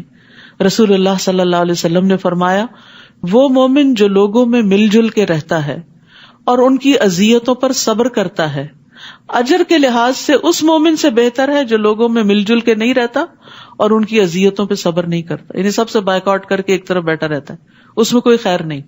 خیر کس میں ہے لوگوں سے ملے جلے, کسی کی کوئی بات اچھی نہیں لگتی, کسی سے کوئی اسمیل آ رہی ہوتی ہے, کوئی آپ کو مس انڈرسٹینڈ کر رہا تو کوئی آپ کو الزام دے رہا ہوتا ہے, کوئی آپ کے مشن کو نقصان پہنچا رہا ہے, کسی کے دھوکے اور دوغلے پن کا آپ کو اچھی طرح پتا ہوتا ہے, لیکن آپ ان کو چھوڑ نہیں دیتے. آپ خیرخواہی اور اصلاح کا کام جاری رکھتے ہیں کیونکہ آپ کو اللہ سے اجر چاہیے. ان لوگوں سے کوئی مطلب نہیں, ان سے کسی صلے کی توقع نہیں رکھنی چاہیے. تو داعی دین آخر دم تک, جیسے نبی صلی اللہ علیہ وسلم آخر دم تک لوگوں کے خیر خواہ رہے. تو کیا ہوا؟ ابو سفیان مسلمان ہو گئے, اکرمہ جو ابو جہل کے بیٹے تھے وہ مسلمان ہو گئے, ولید بن مغیرہ کے بیٹے خالد بن ولید مسلمان ہو گئے. یہ طویل صبر کے نتیجے میں کامیابیاں حاصل ہوئی تھی. تو اس لیے جو شخص دین کی طرف بلائے اسے صبر سے کام لینا چاہیے اور کام کرتے چلے جانا چاہیے, اور ہر طرح کی باتوں اور لوگوں کے مذاق اڑانے اور اذیتوں سے اوپر اٹھ جانا چاہیے, انہیں اگنور کر دینا چاہیے, اعراض برتنا چاہیے. فَسَوْفَ تَعْلَمُونَ مَن يَأْتِيهِ عَذَابٌ يُخْزِيهِ وَيَحِلُّ عَلَيْهِ عَذَابٌ مُقِيمٌ. تمہیں جلد ہی معلوم ہو جائے گا کہ کون ہے جس پر ایسا عذاب آتا ہے جو اس کو رسوا کر دے, اور کس پر دائمی عذاب نازل ہوتا ہے, یہاں تک کہ ہمارے عذاب کا حکم آ پہنچا اور تنور ابلنے لگا. تنور سے مراد بعض مفسرین ایک خاص جگہ لی, لیکن عمومی رائے یہی ہے کہ زمین نے پانی اگلنا شروع کر دیا. تو ہم نے نوح علیہ السلام سے کہا کہ اس کشتی میں ہر قسم کے جانوروں کا ایک جوڑا یعنی نر اور مادہ رکھ لو, اور اپنے گھر والوں کو بھی سوار کر لو, بجز ان اشخاص کے جن کے متعلق پہلے بتا دیا جا چکا ہے کہ وہ ہلاک ہوں گے, اور جو ایمان لے آئے ہیں انہیں بھی سوار کر لو. اور وہ تھوڑے ہی لوگ تھے جو ان کے ساتھ ایمان لائے, کہا جاتا ہے کہ 80 لوگ تھے یا اس سے بھی کم. یہ 950 سال کی کمائی تھی, اتنا طویل صبر. نوح علیہ السلام نے کہا اس کشتی میں سوار ہو جاؤ, اس کا چلنا اور اس کا ٹھہرنا اللہ ہی کے نام سے ہے, میرا رب یقیناً بخشنے والا اور رحم کرنے والا ہے. بسم اللہ مجریہا و مرساہا ان ربی لغفور الرحیم. تو کشتی میں سوار ہوتے ہوئے, گاڑی میں سوار ہوتے ہوئے, گھر میں داخل ہوتے ہوئے بسم اللہ پڑھیں, کیونکہ اللہ کا نام بابرکت ہے. اور رات کو بھی اسی طرح جب اپنے گھر کا دروازہ بند کرے تو بسم اللہ پڑھیں. بسم اللہ پڑھ کر لائٹ آف کریں. کبھی یاد رہا ہمیں اس وقت بس ٹک کر کے بند کر دیتے ہیں, بسم اللہ پڑھنا بھول جاتے ہیں. تو آج سے اپنی یہ ہیبٹ بھی انشاءاللہ بنائیں. پھر اسی طرح بسم اللہ پڑھ کر چراغ بند کرو, بسم اللہ پڑھ کر پانی کا برتن ڈھانک دو, بسم اللہ پڑھ کر اپنے برتن ڈھانک دو. یعنی رات کو برتن کھلے نہیں رہنے چاہیے, کیونکہ سال کی ایک رات میں وبا اترتی ہے آسمان سے, بیماری اترتی ہے, اور جو کھلے برتن ہوتے ہیں ان میں گھس جاتی ہے اور پھر وہاں سے بندوں کو لگ جاتی ہے. تو اس لیے ہر چیز پر بسم اللہ, یعنی جس چیز میں آپ چاہیں کہ اللہ برکت ڈالے وہاں بسم اللہ پڑھیں. اللہ کا نام لیتے ہوئے انشاءاللہ خیر اور بھلائی ہی آئے گی. وہ کشتی ان لوگوں کو لیے چلے جا رہی تھی جبکہ ایک ایک موج پہاڑ کی طرح اٹھ رہی تھی, اتنی اونچی. اس حال میں نوح علیہ السلام نے اپنے بیٹے کو پکارا جبکہ وہ ایک کنارے پہ کھڑا تھا. بیٹا ہمارے ساتھ کشتی میں سوار ہو جا اور کافروں کا ساتھ نہ دے. بیٹا بری صحبت کا شکار تھا, اس کی دوستی منکرین کے ساتھ تھی, دین کا مذاق اڑانے والوں کے ساتھ تھی, تو آخر میں بھی وہ انہی کے ساتھ تھا. اس نے کہا میں ابھی پہاڑ کی طرف جا کر پناہ لیتا ہوں جو مجھے پانی سے بچا لے گا. نوح علیہ السلام نے کہا آج اللہ کے عذاب سے بچانے والا کوئی نہیں مگر جس پر وہ خود ہی رحم کر دے, بس اللہ ہی بچا سکتا ہے. اتنے میں دونوں کے درمیان ایک لہر حائل ہو گئی جس سے وہ ڈوب کے رہ گیا. یاد رکھیے دنیاوی اسباب خواہ کتنے ہی مضبوط کیوں نہ ہو, اللہ کی پکڑ سے نہیں بچا سکتے. موت کا وقت آئے اور انسان بند قلعوں میں کیوں نہ گھس جائے, موت وہاں بھی پہنچ جائے گی. اصل پناہ اللہ کے پاس ہوتی ہے, تو انسان کو کسی بھی شر سے بچنے کے لیے اللہ کا سہارا تھامنا چاہیے, اس کی طرف رجوع کرنا چاہیے. تو بیٹے نے باپ کی بات سننے کی بجائے, ایک پیغمبر کی بات سننے کی بجائے پہاڑ کا سہارا لیا, ادھر چڑھ جاؤں گا. پھر کچھ عرصے بعد اللہ تعالیٰ کا حکم ہوا, یعنی جب یہ سب ڈوب گئے پھر کچھ عرصے کے بعد اللہ تعالیٰ کا حکم ہوا کہ اے زمین پانی نگل جاؤ. اور نگلنا کیا ہوتا ہے, یکدم. یہ نہیں تھا کہ بہت دن لگے کہ آہستہ آہستہ رس رس کے نیچے گیا, سب ایک دم نگل لیا اس نے. اور اے آسمان مزید پانی برسانے سے رک جا. اور آہستہ آہستہ پانی خشک ہو گیا, یعنی پانی اندر چلا گیا, زمین خشک ہو گئی. اور فیصلہ چکا دیا گیا اور کشتی جودی پہاڑ پر ٹک گئی, اور کہا گیا کہ ظالم اللہ کی رحمت سے دور ہیں۔ نوح علیہ السلام نے اپنے رب کو پکارا، کہا ان ابنی من اہلی، اللہ میرا بیٹا تو میرے اہل سے تھا، وان وعدک الحق، اور تیرا وعدہ بھی سچا، اور تو سب سے بہتر فیصلہ کرنے والا ہے، تیرے فیصلے پہ کوئی اعتراض نہیں۔ اللہ نے جواب دیا، نوح وہ تیرے اہل سے نہیں، کیونکہ اس کے عمل اچھے نہ تھے، لہذا جس بات کا تمہیں علم نہیں اس کا مجھ سے سوال نہ کرو، میں تمہیں نصیحت کرتا ہوں کہ جاہلوں کی سی درخواست نہ کرو۔ خون کے رشتے بھی تبھی رشتے ہوتے ہیں جب ان میں ایمان ہو، اصل رشتہ ایمان کا رشتہ ہوتا ہے، جہاں ایمان نہ ہو وہاں حسب نسب کا رشتہ بھی کٹ جاتا ہے۔ یہاں اسی لیے اللہ تعالیٰ نے فرمایا کہ یہ آپ کے اہل میں سے نہیں، حالانکہ بیٹا تھا، کہا نہیں تمہارا بیٹا نہیں، اس کے عمل اچھے نہیں تھے۔ تو یاد رکھیے دنیا میں بھی اولاد تبھی راحت کا باعث ہوتی ہے جب وہ نیکی کی طرف ہو، اور آخرت میں بھی تبھی ملاقات دوبارہ ہوگی جب وہ ایمان پر جائیں گے۔ اس لیے ہماری سب سے قیمتی متاع کیا ہے؟ تربیت اولاد کے ذریعے بچوں کو اپنا ہمراہی بنانا کہ دنیا اور آخرت میں اکٹھے رہیں۔ جو بچے دنیا میں دین پر ہوتے ہیں آپ دیکھیں کہ ان کو والدین کا بہت احساس ہوتا ہے، وہ ہر موقع پر آپ کے کام آتے، اور جن کو آپ نے دنیا کی محبت دے دی اور وہ اپنی دنیا میں لگ گئے، انہیں آپ کی تکلیفوں کا بھی احساس نہیں ہوتا کہ آپ تنہا ہیں اور آپ کو ان کی ضرورت ہے، انہیں سمجھ بھی نہیں آتی۔ اور یہاں پر آپ دیکھیں کہ اس درخواست پر جو بیٹے کے لیے سفارش تھی، اللہ سبحانہ وتعالیٰ نے نوح علیہ السلام کی سفارش قبول نہیں کی۔ تو یاد رکھیے انبیاء علیہ السلام کی سفارش صرف اس کو کام آئے گی جو ایمان پر ہوگا، کسی کافر کے لیے، کسی بدکار کے لیے سفارش کام نہیں آئے گی۔ ہاں اگر ایمان تھا اور ساتھ برے عمل تھے تو پھر جہنم میں چلے گئے لوگ تو وہاں سے پیغمبر کی سفارش سے باہر نکل سکتے ہیں، لیکن اگر ایمان ہی نہ رہا تو پھر کسی طرح کا کوئی بھی بڑے سے بڑا کام نہ آئے گا۔ رسول اللہ صلی اللہ علیہ وسلم نے فرمایا، بے شک قیامت کے دن متقی لوگ میرے دوست ہوں گے، اگرچہ وہ نسب میں قریب تر ہوں یا نہ ہوں۔ قیامت کے دن تقوی والے میرے قریب ہوں گے، چاہے وہ میرے رشتہ دار نہ بھی ہوں۔ تو اگر ہم رسول اللہ صلی اللہ علیہ وسلم سے محبت رکھتے ہیں اور آپ کا ساتھ چاہتے ہیں آخرت میں، تو اس کے لیے تقوی شرط ہے۔ نوح علیہ السلام نے کہا، اے رب میں اس بات سے تیری پناہ چاہتا ہوں کہ میں تجھ سے ایسا سوال کروں جس کا مجھے علم نہ ہو، یعنی مجھے نہیں معلوم تھا کہ مجھے ایسی بات نہیں کرنی چاہیے، اور اگر تو نے مجھے معاف نہ کیا اور مجھ پر رحم نہ فرمایا تو میں تباہ ہو جاؤں گا۔ وَإِلَّا تَغْفِرْ لِي وَتَرْحَمْنِي أَكُن مِّنَ الْخَاسِرِينَ۔ یہ ہوتے ہیں پیغمبر، کتنی جلدی رب کی بات پر فوراً توبہ کر لی کہ اللہ تعالیٰ آپ کو پسند نہیں آئی میری بات، میں اس پہ توبہ کرتا ہوں، اور اگر تو نے معاف نہ کیا اور رحم نہ کیا تو نقصان ہی نقصان ہے۔ حکم ہوا، نوح ہماری طرف سے سلامتی اور برکتوں کے ساتھ جو تجھ پر اور ان جماعتوں پر نازل ہوئی جو تیرے ساتھ ہیں، کشتی سے اتر آؤ، اور ان کی نسل سے کچھ اور امتیں ہوں گی جنہیں ہم دنیا کا سامان دیں گے، پھر انہیں ہماری طرف سے دردناک عذاب پہنچے گا۔ اشارہ ہے آئندہ آنے والی اقوام، قوم عاد، قوم سمود کی طرف، جو نوح علیہ السلام ہی کی اولاد سے تھی۔ اب دیکھیے کشتی میں زمین پر صرف ایمان والے بچے ہیں، لیکن ان ایمان والوں کی نسلوں میں سے پھر کافر پیدا ہو گئے، پھر ان کو ڈبو دیا گیا اور ایمان والے بچے، پھر ایمان والوں کی نسلوں میں پھر دوسرے لوگ پیدا ہو، پھر ان کو ختم کر دیا گیا اور ایمان والے بچے۔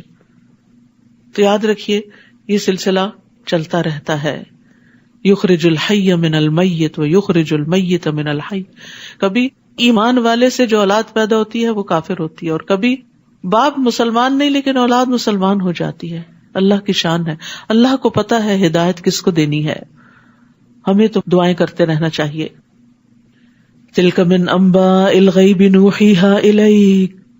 اے نبی یہ غیب کی خبریں ہیں جو ہم آپ کی طرف وحی کر رہے ہیں، اس سے قبل انہیں آپ نہیں جانتے تھے اور نہ آپ کی قوم، یعنی نوح علیہ السلام کا تفصیلی واقعہ آپ کو علم نہیں تھا، یہ وحی کے ذریعے ہم آپ کو سنا رہے ہیں، لہٰذا آپ صبر کیجئے کیونکہ انجام پرہیزگاروں ہی کے حق میں ہوتا ہے۔ آپ صلی اللہ علیہ وسلم کو یہ سارا واقعہ کیوں سنایا گیا؟ تاکہ آپ پر جو مشکلات کے پہاڑ ٹوٹے ہوئے ہیں ان میں آپ کو صبر آ جائے کہ صرف یہ مخالفتیں میری ہی نہیں ہو رہی، مجھ سے پہلے پیغمبروں کی بھی ہوئیں، اور ان پر اور بڑی آزمائشیں آئیں۔ نوح علیہ السلام 950 سال تک مخالفت سہتے رہے، لیکن انجام کار ان کے حق میں بہتر ہی ہوا۔ وَإِلَىٰ عَادٍ أَخَاهُمْ هُودًا، اور عاد کی طرف ہم نے ان کے بھائی ہود کو بھیجا۔ اس نے کہا، اے میری قوم، اللہ ہی کی عبادت کرو جس کے سوا تمہارا کوئی الہ نہیں۔ وہی دعوت ہے جو نوح علیہ السلام نے دی تھی۔ تم نے تو محض جھوٹ گھڑ رکھے ہیں، یعنی یہ جن بتوں کی تم پوجا کرتے ہو ان کی کوئی حقیقت نہیں۔ اے قوم، میں تم سے کوئی صلہ نہیں مانگتا، میں دنیا نہیں اکٹھی کر رہا، میرا صلہ تو اس کے ذمہ ہے جس نے مجھے پیدا کیا، کیا تم سوچتے نہیں؟ اور اے قوم، اپنے رب سے معافی مانگو، استغفار کرو، پھر اسی کے آگے توبہ کرو، یعنی گناہ چھوڑ دو۔ استغفار ہوتا ہے معافی طلب کرنا کہ اللہ ہمارے گناہ ڈھانپ دے، اور توبہ ہوتا ہے پلٹ آنا، گناہوں کو چھوڑ دینا۔ اس لیے استغفار اور توبہ جہاں ساتھ ساتھ آئیں تو یہ معنی بنتا ہے، الگ الگ دونوں میں پھر توبہ کا معنی یعنی گناہ چھوڑنا اور بخشش مانگنا آ جاتا ہے۔ تو توبہ کرو تو کیا ہوگا؟ تم پر موسلادھار بارش برسائے گا، رحمتیں نازل ہوں گی، اور تمہاری موجودہ قوت میں مزید قوت کا اضافہ کرے گا۔ تم مجرموں کی طرح منہ نہ پھیرو۔ تو یاد رکھیے، توبہ اور استغفار نعمتوں اور برکتوں کے دروازے کھول دیتا ہے۔ سورۃ نوح میں بھی آتا ہے کہ نوح علیہ السلام نے اپنی قوم سے کہا تھا، فَقُلْتُ اسْتَغْفِرُوا رَبَّكُمْ إِنَّهُ كَانَ غَفَّارًا، تو میں نے کہا اپنے رب سے معافی مانگ لو، یقیناً وہ ہمیشہ سے بہت معاف کرنے والا ہے، وہ تم پہ بہت برستی ہوئی بارش اتارے گا، وہ مالوں اور بیٹوں کے ساتھ تمہاری مدد کرے گا، تمہیں باغات عطا کرے گا، تمہارے لیے نہریں جاری کر دے گا۔ تو یاد رکھیے کہ دنیا کے معاملات میں بھی جہاں انسان کو تنگی ہو، کوئی پریشانی ہو، وہاں استغفار کرنی چاہیے تاکہ رکاوٹیں دور ہوں، رحمتیں برسیں۔ بعض لوگ آتے ہیں کہتے ہیں کہ بچے نہیں ہیں تو ان کو استغفار پڑھنا چاہیے، اور ہم نے استغفار کی ساری دعائیں ایک کارڈ میں جمع کر دی ہیں سہولت کے لیے کہ انسان کو بہت دماغ پہ زور نہیں دینا پڑتا، کارڈ کھولے انسان اور پڑھنا شروع کر دے۔ رسول اللہ صلی اللہ علیہ وسلم نے فرمایا، جو آدمی یہ بات پسند کرتا ہو کہ اس کا نامہ اعمال اسے خوش کر دے، یعنی اپنی بک آف ڈیڈز دیکھے اور خوش ہوتا جائے، تو اسے چاہیے کہ استغفار کی کثرت کر دے۔ یعنی ہم سب چاہتے ہیں نا کہ قیامت کے دن اپنی اعمال کی کتاب دیکھیں تو دیکھ کے خوش ہو جائیں، تو وہ اس وقت ہوگی جب استغفار زیادہ ہوگا، کیونکہ استغفار سے مزید نیکیاں بھی لکھی جائیں گی اور جو گناہ ہوں گے وہ مٹا دیے جائیں گے، تو صرف اچھائیاں ہی اچھائیاں آپ کے سامنے آئیں گی۔ وہ کہنے لگے، ہود، تو ہمارے پاس کوئی صریح معجزہ تو لایا نہیں، اور محض تیری باتوں سے ہم اپنے معبودوں کو نہیں چھوڑ سکتے اور نہ ہی تجھ پر ایمان لا سکتے ہیں، ہم تو بس یہ کہتے ہیں کہ ہمارے معبودوں میں سے کسی نے تجھے کوئی تکلیف پہنچا دی ہے تو اس لیے تم ایسی باتیں کرنے لگے ہو۔ ہود علیہ السلام نے جواب دیا، میں اللہ کو گواہ بناتا ہوں، تم بھی گواہ رہو کہ جو کچھ تم شرک کر رہے ہو میں اس سے بیزار ہوں، میرا اس سے کوئی تعلق نہیں۔ اللہ کو چھوڑ کر باقی تم سب مل کر میرے خلاف جو تدبیر کر سکتے ہو کرو، اور مجھے مہلت بھی نہ دو۔ سبحان اللہ، اتنے بے خوف ہوتے ہیں پیغمبر، اتنا یقین اور ایمان ہوتا ہے انہیں اپنی سچائی پر کہ وہ لوگوں کی دھمکیوں سے ڈرتے بھی نہیں ہیں۔ ہم تو اللہ کے راستے میں چھوٹی سی بات بھی نہیں سن سکتے، اگر ہم نے کوئی اچھی بات کہہ دی اور ذرا کسی نے مخالفت کی تو ہم اپنا ورژن ہی بدل لیتے ہیں، ایکسکیوزز کرنے لگتے ہیں، فوراً معذرتوں پہ اتر آتے، نہیں وہ غلطی سے یہ بات ہو گئی تھی۔ حالانکہ حکم کیا ہے؟ سچائی تو سچائی ہے، سچائی کو بیان کرنا چاہیے تاکہ لوگ مشکل سے بچیں، لیکن اس کے لیے بڑا حوصلہ چاہیے ہوتا ہے۔ انی توکلت علی اللہ ربی و ربکم، میں نے تو اللہ پر بھروسہ کیا جو میرا رب بھی ہے اور تمہارا بھی، کوئی جاندار ایسا نہیں جس کی چوٹی وہ نہ پکڑے ہوئے ہو، سب اس کے کنٹرول میں ہے، وہ چھوڑے گا تو ہی کوئی نقصان دے سکے گا، اور اگر وہ اذن نہ دے کسی کو نقصان دینے کو، کوئی بھی نہیں دے سکتا۔ کیا توکل ہے پیغمبروں کا، اسی لیے وہ اتنے بہادر ہوتے ہیں اور اسی لیے وہ ساری مخالفتوں کا مقابلہ کر لیتے ہیں۔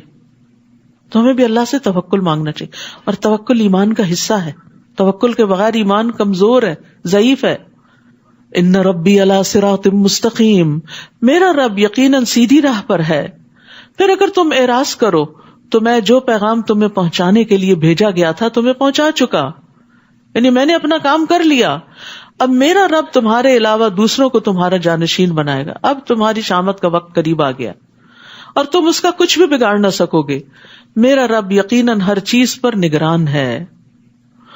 پھر جب ہمارا حکم آ گیا، یعنی عذاب کا حکم، تو ہم نے ہود کو اور جو لوگ اس کے ساتھ ایمان لائے تھے انہیں اپنی مرضی سے نجات دی اور سخت عذاب سے انہیں بچا لیا.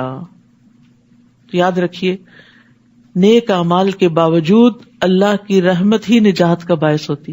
پیغمبر نے اپنا کام کر لیا لیکن نجات کیسے ہوئی؟ برحمت منا، اللہ کی رحمت سے.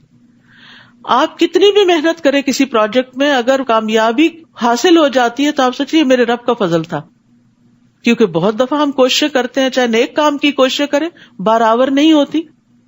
اللہ کا فضل ہوتا ہے، رحمت ہوتی ہے تو کام اپنے نتیجے کو پہنچتے ہیں.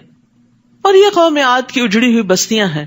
ان لوگوں نے اپنے رب کی آیات کا انکار کیا اور اللہ کے رسولوں کی نافرمانی کی اور ہر جابر سرکش کے طریقے کی ہی پیروی کرتے رہے. یعنی پیغمبر کی بات چھوڑ کے اس کو ہلکا سمجھا اور سرکشوں کے پیچھے چلے رہے. آخر اس دنیا میں لعنت اس کے پیچھے لگی رہی اور قیامت کے دن بھی لگی رہے گی.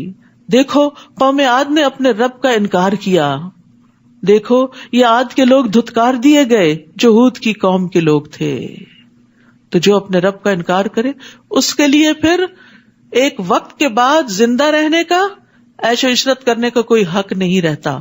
پھر وہ اپنے منطقی انجام کو پہنچ جاتا ہے. وَإِلَىٰ ثَمُودَ أَخَاهُمْ صَالِحًا قَالَ يَا قَوْمِ اعْبُدُوا اللَّهَ مَا لَكُم مِّنْ إِلَٰهٍ غَيْرُهُ. اور سمود کی طرف ہم نے ان کے بھائی صالح کو بھیجا. یہاں آپ دیکھ رہے ہیں کہ ہر پیغمبر کو قوم کا بھائی بتایا گیا. بھائی خیر خواہ ہوتا ہے نا، اور انہی کے اندر سے ہوتا ہے، اس لیے انہیں مانوس کرنے کے لیے پیغمبروں کو قوم کا بھائی بتایا گیا. اس نے کہا اے میری قوم اللہ ہی کی عبادت کرو. ہر پیغمبر نے یہی دعوت دی کہ لوگوں اللہ کی عبادت کرو، اللہ سے جڑ جاؤ. جس کے سوا تمہارا کوئی الہ نہیں. اس نے تمہیں زمین سے پیدا کیا اور اس میں آباد کیا، لہٰذا اسی سے بخشش مانگو اور اسی کی طرف رجوع کرو. بلا شبہ میرا رب قریب ہے، ہر ایک کی دعا قبول کرنے والا ہے. ان ربی قریب مجیب. یہ دو صفات بھی اللہ تعالیٰ کی بڑا حوصلہ دیتی. بندوں سے اگر ہمیں کوئی کام ہو، ان سے کوئی کام نکلوانا ہو تو انتظار کرنا پڑتا ہے، ان کے پاس جانا پڑتا ہے. میسج بھی چھوڑتے ہیں تو انتظار کرنا پڑتا ہے کہ کب سنیں گے، سن بھی لیں گے تو کیا ایکشن لینے کے قابل ہوں گے یا نہیں، ہماری کوئی مدد کریں گے یا نہیں. لیکن اللہ سبحانہ وتعالیٰ قریب ہے، اور مجیب کا مطلب ہے جو مانگتا ہے انسان وہ دے بھی دیتا ہے. اس کو تو صرف کن کہنا ہوتا ہے. تو اس لیے انسان کو کبھی بھی مایوس نہیں ہونا چاہیے. جب کبھی اداسی ہو، پریشانی ہو، دل پہ کوئی بوجھ ہو تو دعا مانگ کے کہا کرے ان ربی قریب مجیب. میرا رب قریب بھی ہے، مجیب بھی ہے. کیونکہ اس طرح اللہ کے ناموں کے ساتھ جب انسان اللہ کو پکارتا ہے تو اللہ کی رحمت آتی ہے. اور یاد رکھیے خاص طور پر رات کے آخری تہائی حصے میں رب بہت قریب ہوتا ہے. نبی صلی اللہ علیہ وسلم نے فرمایا بندہ تمام اوقات سے زیادہ پچھلی رات میں رب کے قریب ہوتا ہے، سحری کے وقت. بس اگر ہو سکے تم سے تو اس گھڑی میں اللہ کو یاد کرنے والوں میں سے بن جاؤ تو ضرور بن جاؤ. یعنی اپنے اوپر لازم کر لو کہ رات کی آخری تہائی حصے میں اس کو پکارو. وہ کہنے لگے صالح اس سے پہلے تو ہماری امیدوں کا سہارا تھا، تم تو بڑے بریلینٹ انسان تھے، کیا تو ہمیں ان معبودوں کی عبادت کرنے سے روکتا ہے؟ یہ تم کس کام میں لگ گئے ہو؟ جو قوم کا طریقہ ہے اس کے خلاف چل پڑے ہو. کیا تم ہمیں ان معبودوں کی عبادت سے روکتے ہو جنہیں ہمارے آباء و اجداد پوج رہے ہیں؟ بس دلیل کیا تھی؟ پہلے سے ہوتا آیا ہے. اور جس بات کی تو دعوت دیتا ہے اس میں ہمیں ایسا شک ہے جس نے ہمیں بے چین کر رکھا ہے. یعنی نہ ماننے کے ہیں اور نہ چھوڑنے کے ہیں. حق جب سامنے آتا نا انسان کا دل دماغ اس کو سمجھ رہا ہوتا ہے کہ یہ حق ہے، اور پھر انسان اپنی خواہشات کی بنا پر اس کا انکار کرتا ہے تو پھر یہی بے چینی لاحق ہو جاتی ہے. مثلاً کوئی ضرورت مند آپ کے پاس ہے، اس نے کچھ مانگا اور آپ کے پاس دینے کے لیے تھا بھی اور آپ نے نہیں دیا تو پھر دل کی کیفیت کیا ہوتی؟ پہلے والا اطمینان تو نہیں ہوتا، ایک ملامت کی کیفیت ہوتی ہے، اضطراب کی کیفیت ہوتی ہے. تو انسان کو بہت سے مسائل میں مفتی فتویٰ دے بھی دیتے ہیں، لیکن پھر بھی دیکھنا چاہیے کہ ضمیر کیا فتویٰ دیتا ہے، اندر کیا کہتا ہے. کیونکہ مفتی آپ کے سارے حالات کو نہیں جانتا ہوتا، آپ زیادہ بہتر جانتے ہوتے ہیں کہ آپ کی پوزیشن کیا ہے اور آپ کو کیا کرنا چاہیے. کہتے ہیں نا استفت قلبک ولو افتوک، دل سے فتویٰ لو خواہ لوگ تمہیں فتویٰ دے بھی دیں. یعنی وہ کرو جس سے تم اللہ کو راضی کر سکو. صالح نے جواب دیا, اے میری قوم, بھلا دیکھو اگر میں اپنے رب کی طرف سے ایک واضح دلیل پر ہوں اور اس نے مجھے اپنی رحمت یعنی نبوت سے بھی نوازا ہوا ہو, پھر میں اس کی نافرمانی کروں تو اس کے مقابلے میں کون میری مدد کرے گا؟ تم تو میرے نقصان ہی میں اضافہ کر رہے ہو, یعنی اس طرح کے مشورے دے کر مجھے خسارے کی طرف لے جا رہے ہو. اور اے قوم, یہ اللہ کی اونٹنی ہے جو تمہارے لیے ایک معجزہ ہے, کیونکہ وہ چٹان سے برآمد ہوئی تھی, نارمل طریقے سے بچہ نہیں پیدا ہوا تھا, اور وہ ساری قوم نے دیکھا تھا کہ وہ کہاں سے آ گئی. اللہ کی زمین میں اس کو چرنے دو, اسے کوئی تکلیف نہ پہنچانا, ورنہ تمہیں بہت بڑا عذاب آئے گا. مگر انہوں نے اس کی کونچے کاٹ کر مار ڈالا. تو صالح نے کہا, اچھا اب صرف 3 دن اپنے گھروں میں مزے کر لو, یہ ایسا وعدہ ہے جو کبھی جھوٹا نہیں ہو سکتا. یعنی پہلے سے اب ان کو انجام بتا دیا گیا کہ شاید اب بھی توبہ کر لیں. اب آپ دیکھیں یہاں پر کونچے تو ایک شخص نے کاٹی تھی, قدار بن سالم, لیکن ساری قوم کو اس میں الزام دیا گیا. کیوں؟ کیونکہ وہ سب دل سے ساتھ تھے. تو بہت سی چیزوں میں نیت کے ساتھ فیصلہ ہوتا ہے, چاہے اوپر سے آپ کا عمل کچھ بھی ہو, لیکن دیکھا یہ جاتا ہے کہ دل میں کیا تھا. تو یہاں چونکہ ساری قوم یہی چاہتی تھی کہ اونٹنی کو ختم کیا جائے, وہ سارا ہمارا پانی پی جاتی ہے اور ہمارے لیے ایک عذاب ہو گئی ہے, کیونکہ انہوں نے خود ہی مانگی تھی, تو اب وہ ان کے لیے آزمائش ہو گئی. پیغمبر نے منع بھی کیا لیکن وہ باز نہیں آئے.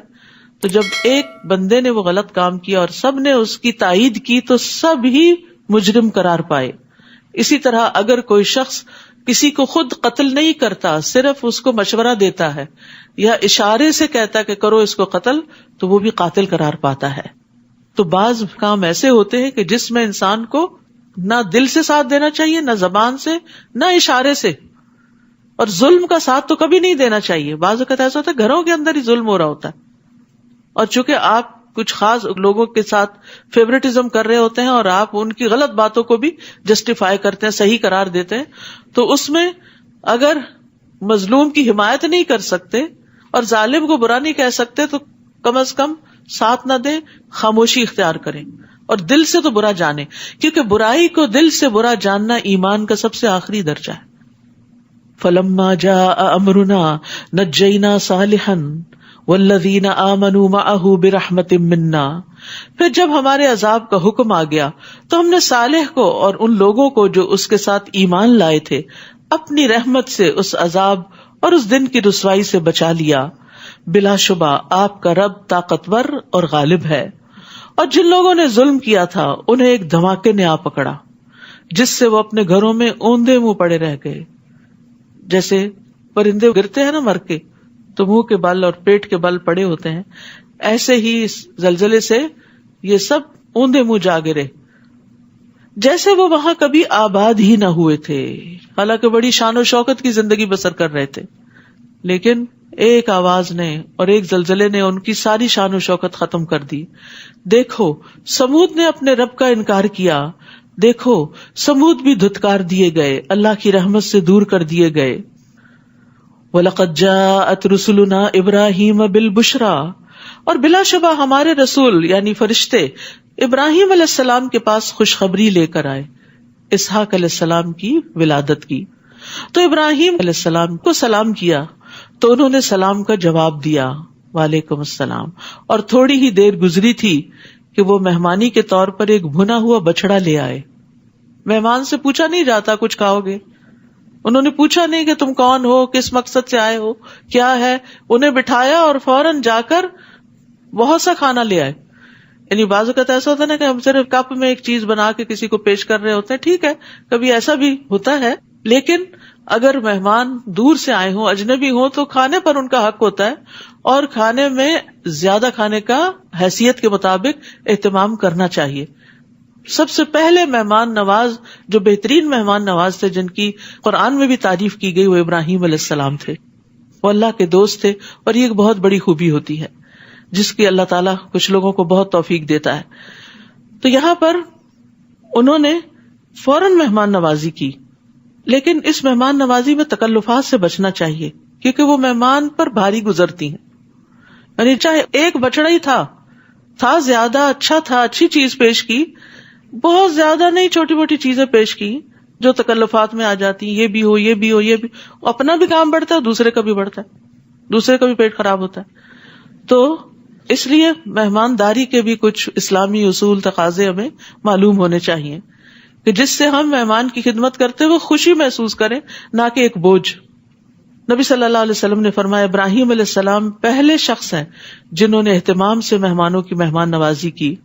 مہمان نوازی ایمان کا حصہ ہے. رسول اللہ صلی اللہ علیہ وسلم نے فرمایا جو شخص اللہ اور آخرت کے دن پر ایمان رکھتا ہے اسے چاہیے کہ اپنے مہمان کی عزت کرے. خوب خدمت اور خاطر مدارت ایک دن اور رات ہے. مہمانی 3 دن ہوتی ہے، اس کے بعد جو کیا جائے وہ صدقہ ہے. یعنی کہ وہ کوئی فقیر مسکین انسان ہے کہ صدقے کا کانسیپٹ بڑا وسیع ہے ہمارے دین میں کہ نیکی کے جس بھی کام میں آپ لگاتے ہیں، چاہے مہمان کو ہی کھلاتے ہیں اللہ کی رضا کے لیے، تو وہ بھی صدقہ شمار ہو جاتا ہے. وَإِنَّ لِزَوْرِكَ عَلَيْكَ حَقٌّ، تم سے ملنے آنے والے مہمان کا بھی تم پر حق ہے. آپ نے فرمایا اس شخص میں کوئی خیر نہیں جو مہمان نوازی نہیں کرتا. نبی صلی اللہ علیہ وسلم نے یہ بھی فرمایا کوئی آدمی مہمان کے لیے اپنی استطاعت سے بڑھ کر تکلف نہ کرے. یہ نہ ہو کہ قرضہ لے کر مہمان نوازی کرتا پھرے.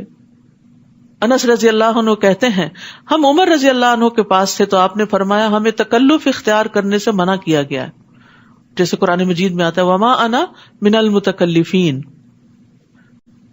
فلما رأى ایدیہم لا تصل الیہ نکرہم، پھر جب دیکھا کہ ان مہمانوں کے ہاتھ کھانے کی طرف نہیں بڑھتے تو انہیں مشتبہ سمجھا کہ یہ تو کوئی مشکوک معاملہ ہے، لگتا ہے اچھے ارادے سے نہیں آئے. کیونکہ جو مہمان پانی نہ پیے، کھانا نہ کھائے اور مہمانی قبول کرنے سے انکار کر دے، پھر وہ اچھے ارادے سے تو نہیں آیا ہوتا. تو یہی شک ان کو بھی پڑا اور دل میں خوف محسوس کرنے لگے کہ کیا ماجرا ہے، کچھ کھا نہیں رہے. تو یہ صورتحال دیکھ کر کہنے لگے، یعنی وہ کہنے لگے فرشتے ڈرو نہیں، ہم لوط کی قوم کی طرف بھیجے گئے ہیں، ہم ایک مشن پر آئے ہیں اور راستے میں تمہیں بھی خوشخبری دینے کے لیے. اور ابراہیم کی بیوی جو پاس کھڑی تھی، یعنی وہ بھی مہمانداری میں شوہر کی مدد کر رہی تھی، ہنس دی تو ہم نے اسے اسحاق کی خوشخبری دی اور اسحاق کے بعد یعقوب کی بھی. یعنی وہ ٹینشن ختم ہوئی کیونکہ برے ارادے سے نہیں آئے، تو جب انہوں نے بتایا کہ نہیں ہم کہیں اور جانے والے ہیں تو وہ ریلیکس ہو گئی اور اس کے ساتھ ہی انہیں بچے کی خوشخبری دی. حضرت سارہ کی عمر بھی بہت زیادہ تھی، بعض روایات میں 80 یا 90 سال بتائی جاتی ہے، اور ابراہیم علیہ السلام کی 100 سال یعنی انتہائی بڑھاپے کی عمر کو پہنچے ہوئے تھے. یہ بھی اللہ کا بڑا فضل ہوتا ہے. کچھ لوگ انتہائی بڑھاپے کی عمر کو پہنچ کر بھی کھڑے ہو کے نمازیں پڑھتے. ابھی آج ہی مجھے کوئی بتا رہا تھا کہ وہ ہماری ایک بہن کی والدہ ہیں، 100 سال کے قریب ان کی عمر ہے اور وہ مغرب کی نماز کل انہوں نے کھڑے ہو کے پڑھی ہے، اور ہم جوان لوگ بیٹھ کے نمازیں پڑھ رہے ہوتے ہیں. تو یہ اللہ کی توفیق ہوتی ہے جس کو وہ دے، اور یہ توفیق مانگا کرے، رو کے مانگا کرے. ہم رو کے صرف دنیا مانگتے ہیں، ہم رو کے اچھی عبادت کی توفیق مانگا کرے. ربی اعنی علی ذکرک و شکرک و حسن عبادتک. عبادت کا مہینہ آ رہا ہے، چونکہ راتیں چھوٹی، دن لمبے، کام زیادہ، وقت کم، تو برکت کی دعا مانگے اور توفیق مانگے کہ یا اللہ سارا قیام کروانا، کچھ نہ چھوٹے، اور یکسوئی سے ہو اور خشوع سے ہو. اس طرح کی دعائیں مانگا کریں. اللہ روزوں کا پتہ ہی نہ چلے، اور زیادہ سے زیادہ قرآن کے ساتھ میرا رابطہ ہو، زیادہ زیادہ صدقے کی توفیق دینا. یعنی جتنی بھی نیکیاں آپ سوچ سکتے ہیں وہ صرف سوچ کے نہ رہ جائے کہ پلاننگ میں نے کر لی ہے، ٹک کر لیا، یہ بھی کروں گا، یہ بھی نہیں. توفیق مانگے. آپ جتنی چاہے پلاننگ کریں، جب تک اللہ کی دی ہوئی توفیق نہ ہو تو کام ہوتے نہیں ہیں، اور پھر آپ بعد میں گلٹ کا شکار ہوتے ہیں. شاید میں نے ان ریئلسٹک گول سیٹ کر لیے تھے. نہیں، ان ریئلسٹک نہیں ہوتے. بعض لوگ انہی گولز کو اچیو بھی کر جاتے ہیں، اکمپلش کر جاتے ہیں. تو یہ سینس آف اچیومنٹ جو ہوتی ہے نا، یہ پھر انسان کو آگے بڑھاتی. تو اللہ سے توفیق مانگے، کام کریں، اس سے اور حوصلہ بڑھے گا، نیکیوں میں آگے بڑھتے چلے جائیں گے. ہمت نہ ہاریں. ایسے لوگوں کی باتوں پہ کوئی دھیان نہ دیں جو اپنے مسئلے مسائل بتاتے رہیں کہ عبادت نہیں ہوتی، یہ نہیں ہوتا، وہ نہیں ہوتا. سنی انسنی کر دیں، کیونکہ انسان دوسروں کی باتوں سے، پروپیگنڈے سے متاثر بھی ہو جاتا ہے. تو ان لوگوں کو اپنی مثال بنائیں جو آپ سے آگے ہیں عبادات میں. تو اللہ سبحانہ وتعالیٰ جسے چاہے بڑھاپے میں اولاد دے سکتا ہے، اس کے لیے کیا مشکل ہے، اور ہمت بھی دے دیتا ہے. یعنی ایک بوڑھی عورت بچہ پیدا کرے، یہ ہمت کی بات ہے نا. اس زمانے میں تو کوئی سی سیکشن بھی نہیں ہوتے تھے، نیچرل برتھ تھی. وہ بولی اے ہے کیا میں بچہ جنوں گی جبکہ میں خود بھی بوڑھیا ہوں اور میرا خاوند بھی بوڑھا ہے. یہ تو بڑی عجیب بات ہوگی. ان ھذا لشیء عجیب. قالوا اتعجبین من امر اللہ رحمت اللہ وبرکاتہ علیکم اہل البیت انہ حمید مجید. فرشتے کہنے لگے کیا تم اللہ کے حکم سے تعجب کرتی ہو, اس پہ حیرت زدہ ہو؟ اے اہل بیت نبوت, تم پر اللہ کی رحمت اور برکتیں ہوں, بلا شبہ وہ قابل تعریف اور بڑی شان والا ہے. پھر جب ابراہیم علیہ السلام سے خوف دور ہو گیا اور اسے خوشخبری مل گئی تو وہ قوم لوط کے بارے میں ہم سے جھگڑنے لگے. اللہ اکبر, کس درجے کی خیر خواہی تھی اور کیسا غم تھا لوگوں کا ابراہیم علیہ السلام کے دل میں. بیک وقت دو طرح کی خبریں ہیں, ایک اچھی خبر ہے, ایک بری خبر ہے. ابراہیم علیہ السلام اچھی خبر کو اچھے طریقے سے قبول کر کے پھر دوسری بات کی فکر کرنے لگتے ہیں. ہم ہوں ایسے موقع پر تو کیا کریں, لوگ جائیں جہنم میں, ہمیں تو اس وقت اپنی پارٹی کرنی چاہیے, بہت بڑی خوشی کی خبر ملی ہے. نہیں, انسانوں کے اوپر آنے والی تکلیف کا احساس کر کے اللہ تعالیٰ سے جھگڑ رہے ہیں. یجادلنا فی قوم لوط, جھگڑا کیا تھا؟ اللہ نہیں, عذاب نہیں دینا, ان کو اور مہلت دے, ان کو ہدایت دے. ان ابراہیم لحلیم اواہ منیب, بلا شبہ ابراہیم بڑے بردبار, نرم دل اور رجوع کرنے والے تھے, ہر چیز میں اللہ کی طرف پلٹتے تھے. کیسی خیر خواہی, ایسے لوگوں کو اللہ چن لیتا ہے. وہ اپنے مخالفین کے لیے, منکرین کے لیے بد دعائیں نہیں کرتے, وہ ان کے لیے آخری وقت تک خیر ہی چاہتے ہیں. تو حلیم وہ شخص ہوتا ہے جو غصہ نہیں کرتا اور دوسرے کے قصور پہ اس کو پکڑتا نہیں. اگر کسی سے غلطی ہو تو ہم اس کو ایک دفعہ تو کال کر کے بتانا ہی چاہتے ہیں کہ تم نے غلط کیا, پیچھے ہی پڑ جاتے اور پھر دلیلیں مانگتے ہیں, دلیل دیں, ان کو بتائیں تاکہ یہ اپنی غلطی سے باز آئیں. بہت دفعہ صرف آپ کا اچھا رویہ دوسرے کو سوچنے پہ مجبور کر دیتا ہے, جو بہت مضبوط دلیل سے آپ نہیں سوچوا سکتے دوسرے کو. تو حلیم وہ ہوتا ہے جس کے ساتھ اگر کوئی برا کرے تو وہ اس سے انتقام لینے میں جلدی نہیں کرتا, جلدی بدلہ نہیں لیتا. اور اواہ کا مطلب ہے ہر وقت اللہ کے سامنے گڑ گڑانا, اٹھتے بیٹھتے آہیں بھرنا, اللہ سے دعائیں کرتے رہنا, اللہ سے خاص تعلق رکھنا. اور منیب کہتے ہیں پلٹنے والا, تمام کاموں میں اللہ کی طرف رجوع کرنے والا. کیا خوبیاں ہیں. فرشتوں نے کہا ابراہیم اس قصے کو چھوڑ دو, اب تو تمہارے رب کا حکم آ چکا, اب انہیں عذاب آ کے رہے گا جو ٹل نہیں سکتا. پھر جب ہمارے فرشتے لوط کے پاس آئے تو انہیں ان کا آنا ناگوار محسوس ہوا اور دل گھٹ گیا. لوط علیہ السلام بھی پریشان ہو گئے, کہنے لگے یہ تو مصیبت کا دن ہے, فرشتے ایسے ہی نہیں آتے. اور اس کی قوم کے لوگ دوڑتے ہوئے ان کے ہاں آ گئے, کیونکہ فرشتے نوجوانوں کی شکل میں تھے جن سے وہ بدکاری کرنا چاہتے تھے. وہ پہلے سے ہی بدکاری کیا کرتے تھے. لوط علیہ السلام نے انہیں کہا, اے میری قوم, یہ میری بیٹیاں ہیں, یعنی قوم کی بیٹیاں جو تمہارے لیے پاکیزہ تر ہیں, ان سے نکاح کر لو, ان سے اپنی خواہش پوری کر لو, لہٰذا اللہ سے ڈرو اور مجھے میرے مہمانوں میں رسوا نہ کرو. ابراہیم علیہ السلام کی مہمانداری اور طرح تھی اور لوط علیہ السلام کی اور طرح. تو مہمانی کا ایک حق یہ بھی ہے کہ مہمان کو ہر طرح کی تکلیف سے بچایا جائے, اسے پریشانی سے بچایا جائے. کیا تم میں کوئی بھی بھلا مانس نہیں؟ الیس منکم رجل رشید, یعنی کوئی ایسا انسان نہیں جو لوگوں کو نیکی کا حکم دے اور برائی سے روکے, میرا مددگار بنے اس میں. یاد رکھیے ان کی قوم میں سے کوئی ایک مرد بھی ان کے ساتھ ایمان نہیں لایا تھا, بیوی بھی نہیں, صرف 2 بیٹیاں تھیں ان کے ساتھ جو مومن تھی. تو کبھی ایسا بھی ہوتا ہے کہ آپ خیر خواہی اور تڑپ تڑپ کے کوششیں کر رہے ہوتے ہیں لیکن آپ کی بات تھرو نہیں ہوتی, لوگ مانتے نہیں اس کو, اور آپ سوچتے ہیں شاید میرے ہی اندر کوئی غلطی ہے. نہیں, بعض اوقات کچھ لوگوں کے دل سخت ہوتے ہیں اور وہ اپنی خواہشات میں اندھے ہوتے ہیں. اس قوم کا یہی حال تھا. جن لوگوں کو خواہشات کی محبت اندھا کر دے وہ ہدایت نہیں پا سکتے, کیونکہ ان کی آنکھوں پہ پردہ پڑا ہوا ہوتا ہے.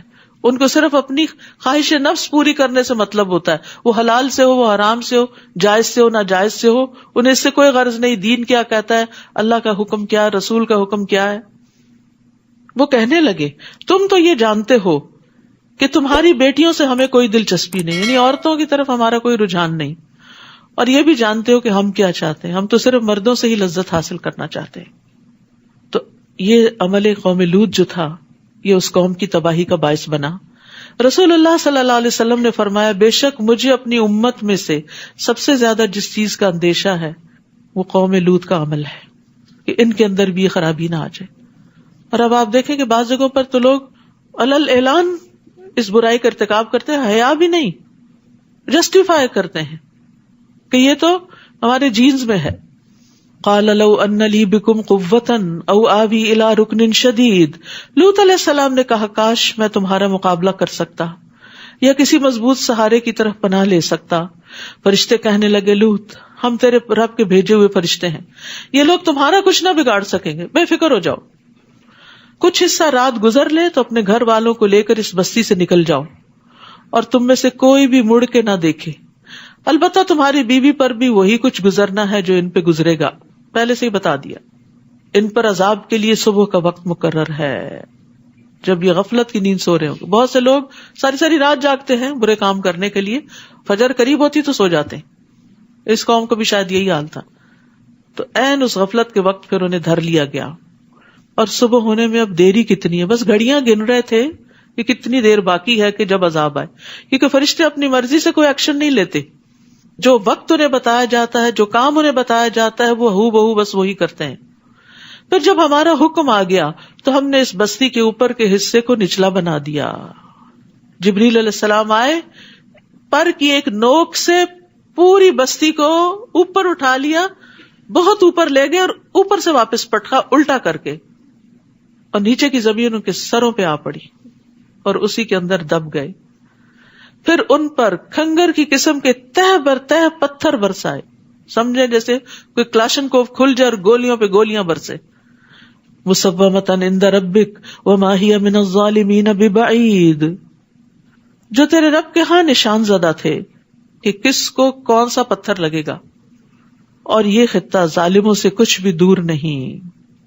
یعنی مکہ والوں سے کوئی بہت دور نہیں. اپنے سفروں میں یہ ڈیڈ سی کے آس پاس اس ویرانی کو دیکھتے ہیں جو قوم لوط کا علاقہ تھا. یعنی یہ ان کی نگاہیں دیکھتی ہیں کہ اللہ کے نافرمانوں کا انجام کیسے ہوا, تو اگر یہ باز نہیں آئے تو ان کی بھی شامت آ سکتی ہے. یہ سارے واقعات دراصل مکہ والوں کو سنائے جا رہے تھے کہ پچھلی قوموں کے واقعات سے عبرت حاصل کرو, اور نبی صلی اللہ علیہ وسلم کو سنائے جا رہے تھے کہ آپ ان پیغمبروں کی کامیابی کو دیکھ کر صبر کریں, مشکل وقت گزر جائے گا, بالآخر اللہ کی مدد آپ ہی کے ساتھ ہے. وَإِلَىٰ مَدْيَنَ أَخَاهُمْ شُعَيْبًا قَالَ يَا قَوْمِ اعْبُدُوا اللَّهَ مَا لَكُم مِّنْ إِلَٰهٍ غَيْرُهُ, اور مدین کی طرف ہم نے ان کے بھائی شعیب علیہ السلام کو بھیجا. انہوں نے بھی یہی کہا, اے میری قوم اللہ ہی کی عبادت کرو جس کے سوا کوئی الہ نہیں. اب آپ دیکھ رہے ہیں ہر پیغمبر نے آ کر لوگوں کو کس چیز کی دعوت دی؟ ایک اللہ کی عبادت. اور اللہ نے ہم سب کو بھی اسی لیے پیدا کیا. وما خلقت الجن والانس الا لیعبدون, سارے جنوں اور انسانوں کو میں نے اپنی عبادت کے لیے ہی پیدا کیا ہے. تو اس لیے ہمیں زندگی میں سب سے اہم چیز جو ہونی چاہیے وہ اپنی عبادت ہونی چاہیے. اس کے بعد باقی چیزیں اس کے اندر, پرائرٹی عبادت ہونی چاہیے. کہیں جا رہے ہیں, کوئی کام ہے, پہلے دیکھیں نماز کا وقت کون سا ہے, اور پھر نماز آتی بھی ہے کہ نہیں, اس کی حدود, شرائط, فرائض وہ سب بھی پتہ ہے یا نہیں. کہیں سفر پر ہیں تو قبلہ کہاں سے دیکھیں گے, کتنی نماز پڑھنی ہے, قصر کیا ہوتی ہے, کتنی دور پہ قصر ہوتی ہے, کب تک قصر ہوتی ہے, یہ ساری باتیں معلوم ہونی چاہیے. روزہ رکھ رہے ہیں تو سارے احکام معلوم ہونے چاہیے. حج کرنے جا رہے ہیں تو مناسک سیکھ کے جانے چاہیے. زکوٰۃ دے رہے ہیں تو پتہ ہونا چاہیے کتنے مال پہ زکوٰۃ ہے اور کس کس کو دینی ہے. یہ باتیں ہمارے عوام الناس کو بھی جو فارمل شکل کی عبادات ہیں ان کے بارے میں نہیں پتا. پھر انسانوں کے حقوق تو ایک لمبا قصہ ہے, صرف اپنا حق پتا ہے ہمارے ساتھ کون کون زیادتی کرتا ہے, اور اسی کا رونا روتے رہتے ہیں, اور ہم دوسرے کا حق کہاں نہیں دیتے اس کی فکر نہیں کرتے. جبکہ ہم سے یہ نہیں پوچھا جائے گا کہ تمہیں کون سا حق نہیں ملا, ہم سے یہ پوچھا جائے گا کہ تم نے کیا کیا, اور دوسرے کی زیادتی دوسرے سے اس کا سوال اور حساب ہوگا. اسی طرح عبادت کے حکم کے علاوہ پیغمبروں نے اپنی قوم کو جو ان کے اندر خاص قسم کی اخلاقی برائیاں یا خرابیاں تھیں ان کی اصلاح کی طرف بھی متوجہ کیا. جیسے شعیب علیہ السلام نے اپنی قوم سے کہا, اور ناپ اور تول میں کمی نہ کرو, میں تمہیں خوشحال دیکھ رہا ہوں. بزنس کمیونٹی تھی یہ, اور مجھے ڈر ہے کہ تم پر ایسا عذاب آئے گا جو تمہیں ہر طرف سے گھیر لے گا. تو ایک عبادت اور دوسرے دنیاوی معاملات میں فیئر ڈیلنگ. اور اے قوم, ناپ اور تول کو انصاف کے ساتھ پورا کیا کرو, اور لوگوں کو ان کی اشیاء کم نہ دیا کرو, نہ تول کے کم نہ گن کے کم. اور زمین میں فساد نہ پھیلاتے پھرو. فساد پھیلتا ہے ظلم سے، جب کسی صاحب حق کو اس کا حق نہیں ملتا.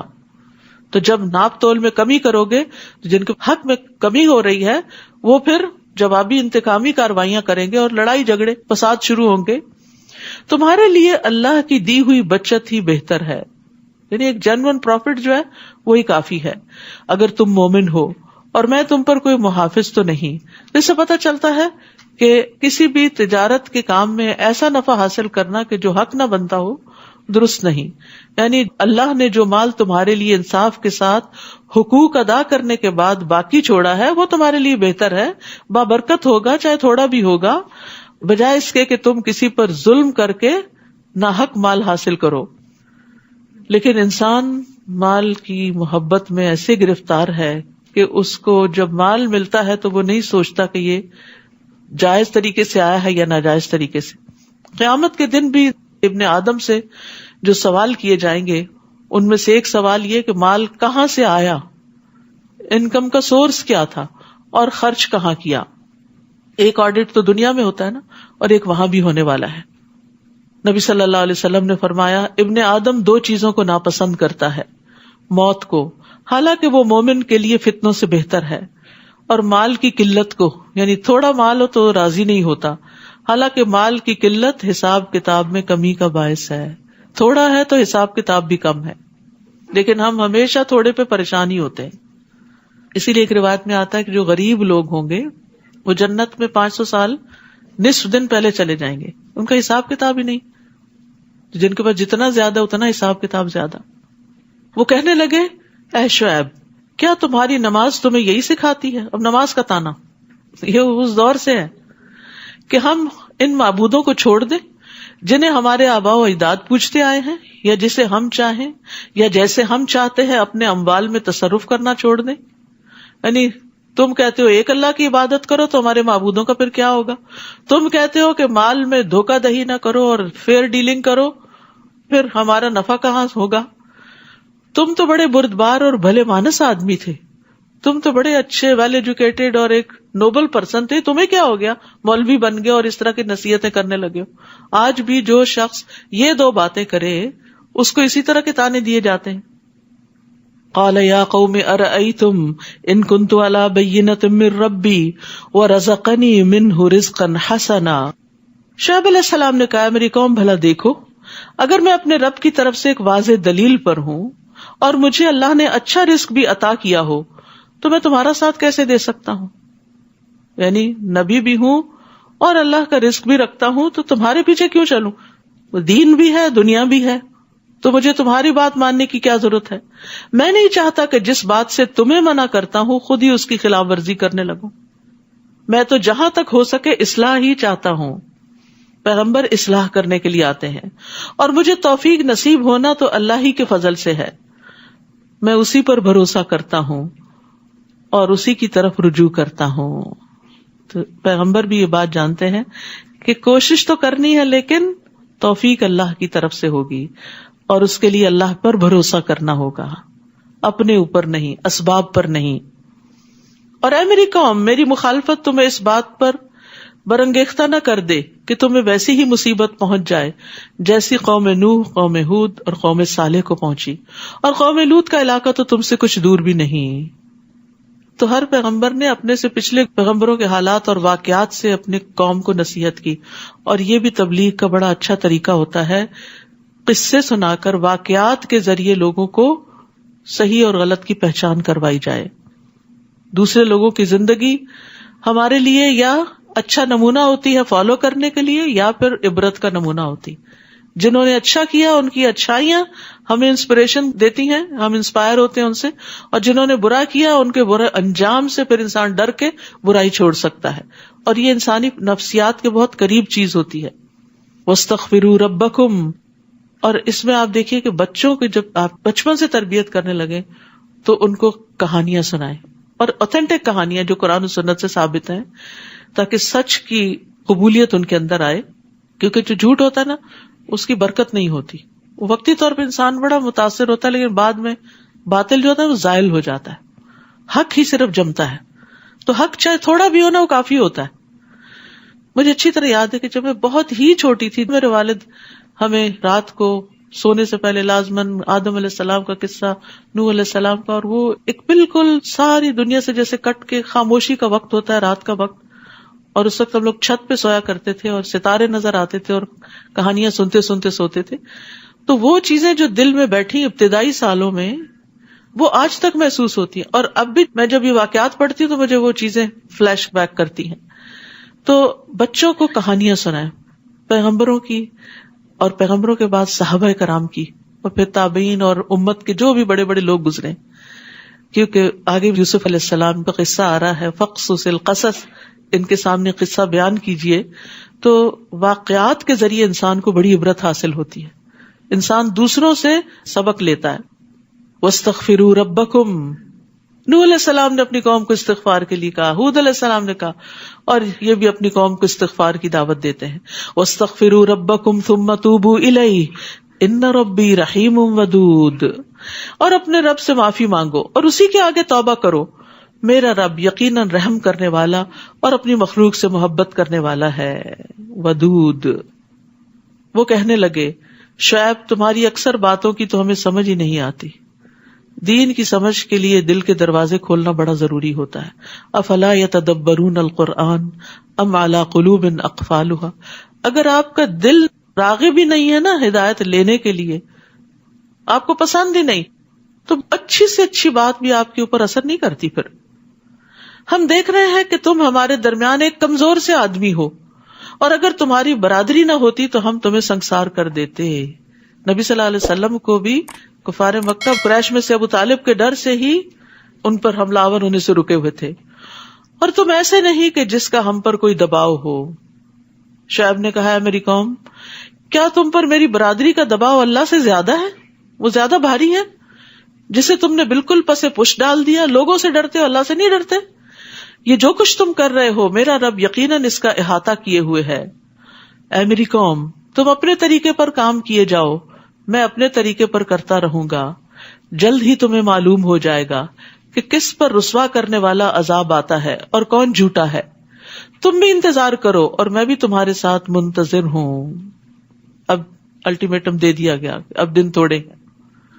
پھر جب ہمارا حکم آ گیا تو ہم نے شعیب کو اور اس کے ساتھ جو ایمان لائے تھے انہیں اپنی مہربانی سے بچا لیا، اور جن لوگوں نے ظلم کیا تھا انہیں ایک سخت چنگھاڑ نے ایسا پکڑا کہ وہ اپنے گھروں میں اوندھے منہ پڑے کے پڑے رہ گئے. چنگھاڑ، چیخ سے مار دیے گئے. ایک خاص لیول کے بعد اگر شور ہو تو انسان بے ہوش ہونے لگتا، مرنے لگتا ہے.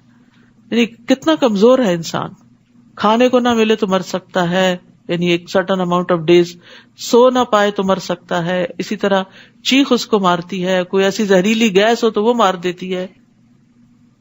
وہ اپنے گھروں میں اوندھے منہ پڑے کے پڑے رہ گئے، جیسے وہ کبھی آباد ہی نہ ہوئے تھے، کبھی بسے ہی نہ تھے. دیکھو اہل مدین پر ایسی ہی پھٹکار پڑی جیسے قوم سمود پر پڑی تھی. اور ہم نے موسیٰ کو اپنے معجزے اور سری سند نبوت دے کر فرعون اور اس کے درباریوں کی طرف بھیجا، تو انہوں نے فرعون کے حکم کی پیروی کی، حالانکہ فرعون کا حکم کچھ اچھا نہ تھا. وہ قیامت کے دن اپنی قوم کے آگے آگے چلے گا اور انہیں جہنم کے کنارے لا کھڑا کرے گا. یاد رکھیے، انسان دنیا میں جس کو فالو کرتا ہے قیامت کے دن بھی اسی کے پیچھے ہوگا. کتنی بری ہے وارد ہونے کی جگہ جہاں وہ وارد ہوں گے. ان لوگوں پر اس دنیا میں بھی لعنت پڑی اور قیامت کے دن بھی پڑے گی. کیسا برا انعام ہے جو انہیں دیا جائے گا. یہ ان بستیوں کی سرگزشت ہے جو ہم آپ سے بیان کر رہے ہیں. ان میں سے کچھ تو موجود ہیں اور کچھ اجڑ چکی ہیں. ہم نے ان پہ ظلم نہیں کیا تھا بلکہ انہوں نے خود ہی اپنے آپ پر ظلم کیا. پھر جب اللہ کا حکم یعنی عذاب آ گیا تو ان کے وہ معبود کچھ بھی کام نہ آئے جنہیں وہ اللہ کے سوا پکارا کرتے تھے، بلکہ ان معبودوں نے ان کی تباہی میں ہی کچھ اضافہ کیا.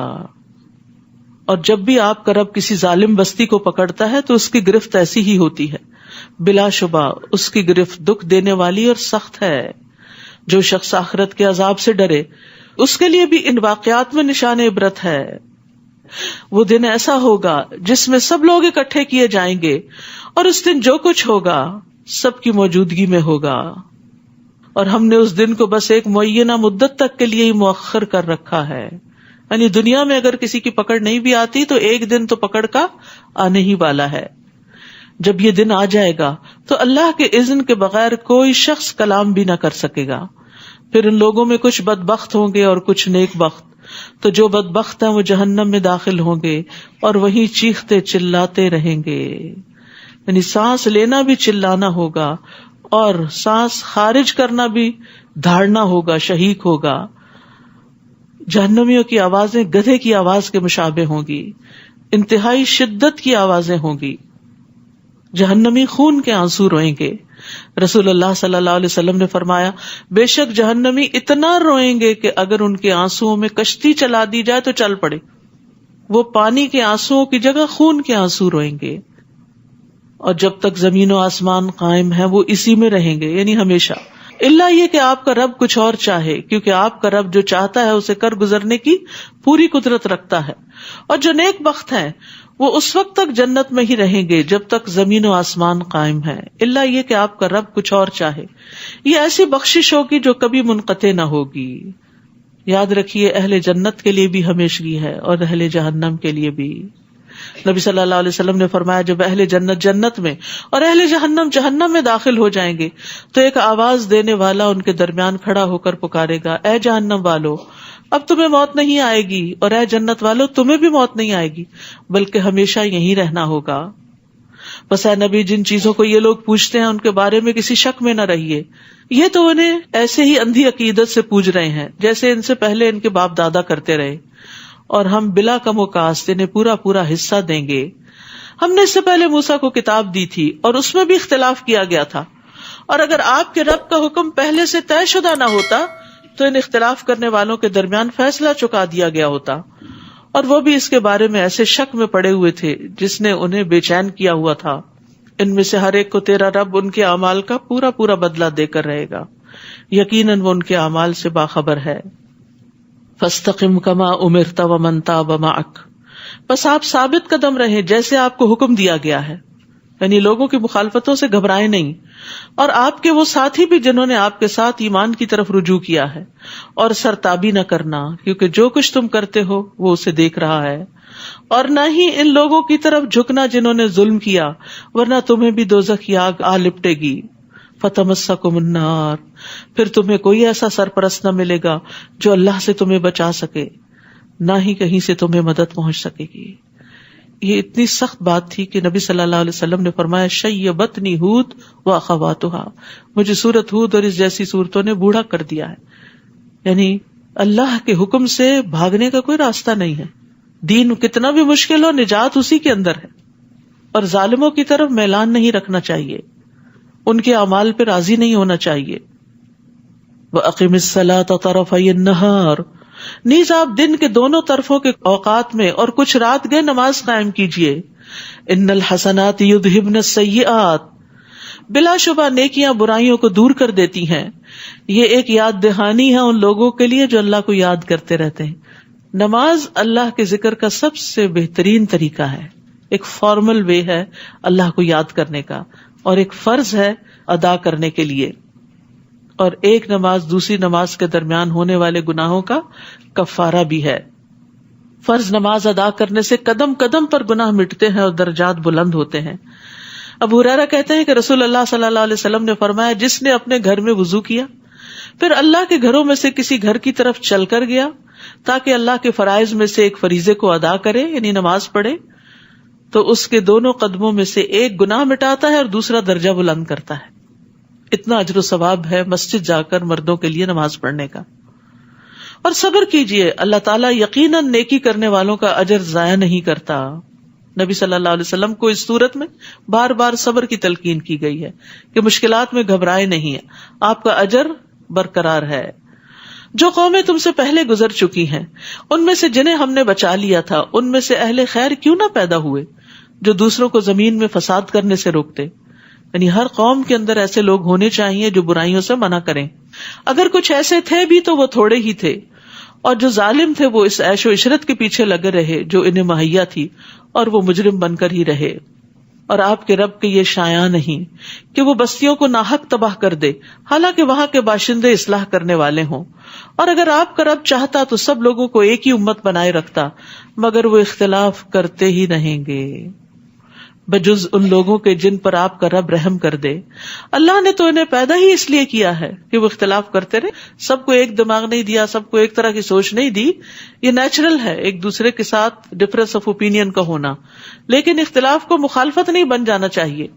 اور آپ کے رب کی بات پوری ہو گئی کہ میں دوزخ کو جنوں اور انسانوں سب سے بھر دوں گا. یعنی اگر وہ سب غلط راستے پر چلیں گے تو سب ہی پکڑ میں آ جائیں گے. اور ہم رسولوں کے حالات کی ایک ایک خبر آپ سے اس لیے بیان کرتے ہیں کہ اس کے ذریعے آپ کے دل کو مضبوط کر دیں, اور ان خبروں کے ذریعے آپ تک حق بات پہنچی اور ایمان لانے والوں کے لیے نصیحت اور یاد دہانی بھی ہو گئی. تو ان سارے واقعات کا مقصد اس آیت میں بتا دیا گیا کہ نبی صلی اللہ علیہ وسلم کا دل مضبوط ہو اور ایمان والوں کو نصیحت اور یاد دہانی ہو. تو یہ واقعات ایک بار نہیں, بار بار قرآن میں آتے ہیں, اور بار بار پڑھنا یاد دہانی کے لیے ہوتا ہے. اور جو لوگ ایمان نہیں لائے آپ ان سے کہیے تم اپنے طریقے پر عمل کرتے رہو, ہم بھی عمل کر رہے ہیں. وانتظروا انا منتظرون, اور تم بھی انتظار کرو ہم بھی انتظار کرتے ہیں. اور آسمانوں اور زمین میں جو کچھ پوشیدہ ہے اللہ کے قبضہ قدرت میں ہے. سب چھپی ہوئی باتیں, چیزیں جو بندوں کو نہیں پتا, کسی کو نہیں پتا, اس کو معلوم ہے. اور معاملات سب کے سب اسی کی طرف لوٹائے جاتے ہیں, لہذا آپ اسی کی عبادت کیجئے اور اسی پر بھروسہ کیجئے, اور جو کچھ تم کر رہے ہو آپ کا رب اس سے بے خبر نہیں. تو یہ تسلی دلانے والی بات ہے کہ نیکی چھوٹی سی بھی ہو تو رب اس کو خوب جانتا ہے. سورۃ یوسف. اعوذ باللہ من الشیطان الرجیم. بسم اللہ الرحمن الرحیم. الف لام را تلک آیات الکتاب المبین. انا انزلناہ قرآنا عربیا لعلکم تعقلون. نحن نقص عليك أحسن القصص بما أوحينا إليك هذا القرآن وإن كنت من قبله لمن الغافلين. شروع کرتی ہوں اللہ کے نام سے جو بے انتہا مہربان نہایت رحم فرمانے والا ہے. الف لام را, یہ اس کتاب کی آیات ہیں جو ہر بات وضاحت سے بیان کرتی ہے. ہم نے قرآن کو عربی زبان میں اس لیے نازل کیا ہے تاکہ تم اسے سمجھو. یعنی عربی ہی اس کا بوجھ اٹھا سکتی تھی, اسی کے اندر اتنی وسعت تھی کہ ان معنوں کو بیان کر سکے جو بندوں کی سمجھ کے لیے ضروری ہیں. اے نبی صلی اللہ علیہ وسلم, ہم اس قرآن کو آپ کی طرف وحی کر کے ایک بڑا اچھا قصہ آپ سے بیان کرتے ہیں, اگرچہ اس سے پیشتر آپ اس سے بے خبر تھے. یعنی نبی صلی اللہ علیہ وسلم کے علم میں یہ کہانی نہیں تھی. تو اللہ سبحانہ وتعالیٰ نے پوری صورت میں ایک ہی واقعہ بیان کیا, اور وہ یوسف علیہ السلام کا تھا. اذ قال یوسف لأبیہ یا ابت انی رأیت 11 کوکبا. جب یوسف علیہ السلام نے اپنے باپ سے کہا تھا ابا جان میں نے خواب میں دیکھا ہے کہ 11 ستارے اور سورج اور چاند مجھے سجدہ کر رہے ہیں. یاد رکھیے خواب 3 طرح کے ہوتے ہیں. اچھا خواب جو اللہ کی طرف سے خوشخبری ہوتی ہے, ایک وہ خواب جو شیطان کی طرف سے ہوتا ہے جو غمگین کر دیتا ہے بندے کو, اور ایک خواب بندے کے اپنے اوہام اور خیالات ہوتے ہیں. اچھا خواب آنے پر اللہ کا شکر ادا کرنا چاہیے, خوش ہونا چاہیے, اور اس کو اپنے ہمدرد لوگوں سے بیان بھی کر دینا چاہیے, لیکن مخلص لوگوں سے. آپ نے فرمایا خواب کسی عالم یا خیر خواہی سے بیان کیا جائے, لیکن اگر برا خواب آئے تو کسی کو نہیں بتانا چاہیے, کسی سے ذکر بھی نہیں کرنا چاہیے, اور اس کے شر سے پناہ مانگنی چاہیے. ابو سلمہ کہتے ہیں میں ایسے خوفناک خواب دیکھتا تھا کہ مجھے بیمار کر دیتے تھے, یہاں تک کہ میں نے ابو قتادہ کو کہتے ہوئے سنا میں بھی ایسے خواب دیکھتا جو مجھے بیمار کر دیتے. اس سے یہ پتہ چلتا ہے کہ صحابہ تابعین بڑے بڑے نیک لوگوں کو ایسے خواب آ سکتے تھے کہ جس میں شیطان دشمن نہ دن کو چھوڑتا اور رات کو بھی غمگین کرنے والی باتیں دل میں ڈالتا. تو وہ کہتے ہیں کہ میں نے نبی صلی اللہ علیہ وسلم کو فرماتے ہوئے سنا، تم میں سے جب کوئی ناپسندیدہ خواب دیکھے تو اس کے شر اور شیطان کے شر سے اللہ کی پناہ مانگے، 3 بار تھو تھو کر دے، یعنی اپنے بائیں طرف، اور کسی سے بیان نہ کرے. ایسا کرنے سے وہ خواب اسے کوئی نقصان نہیں دے سکتا. لیکن افسوس، چونکہ وہ خواب ہمارے دل پہ بوجھ بن جاتا ہے تو پھر ہم چاہتے ہیں کہ کسی کو کہانی سنا دے. نہیں، صرف اللہ سے اس کے شر سے بچنے کے لیے دعا کریں تو انشاءاللہ کچھ نہیں ہوتا. یہاں یوسف علیہ السلام نے بہت میننگ فل خواب دیکھا. باپ ایک عالم تھا، اس نے بچے کو بڑی پیاری نصیحت کی. باپ نے کہا، میرے پیارے بیٹے، یا بنیا، یہ خواب اپنے بھائیوں کو نہ بتانا، ورنہ وہ تمہارے لیے بری تدبیریں سوچنے لگیں گے، کیونکہ وہ جیلس تھے اپنے بھائی سے. اور یاد رکھیے، ریسرچ بتاتی کہ جیلسیز قریب ترین لوگوں میں زیادہ ہوتی، اپنے ہی سبلنگز میں، اپنے ہی رشتے داروں میں، بعض اوقات اپنے ہی دوستوں کے اندر. اور ہر شخص کسی نہ کسی درجے حسد کا شکار ہو ہی جاتا ہے. اور اگر صرف دل میں خیال ہی آیا ہے تو اللہ سے فضل مانگ لے اور اس سے باہر نکل آئے، لیکن اس کی بنا پر دوسرے کے خلاف کوئی چال بازیاں اور مکر اور ہیلے نہ کرنے شروع کر دیں، اس پہ پکڑ ہے. یعنی دل کے خیال پہ پکڑ نہیں جب تک وہ عمل میں نہ آ جائے یا زبان سے نہ نکلے. وہ کہتے ہیں شیطان انسان کا سری دشمن ہے. یہاں پر آپ دیکھیے، یعقوب علیہ السلام بیٹے کو کوئی بھائیوں کی غیبت نہیں کر رہے، نصیحت کر رہے ہیں. تو جب کسی کے شر سے بچنے کے لیے کسی کو نصیحت کرنی ہو تو ان کی برائیاں لمبی چوڑے قصے بیان کرنے کی وجہ سے محتاط کر دینا چاہیے.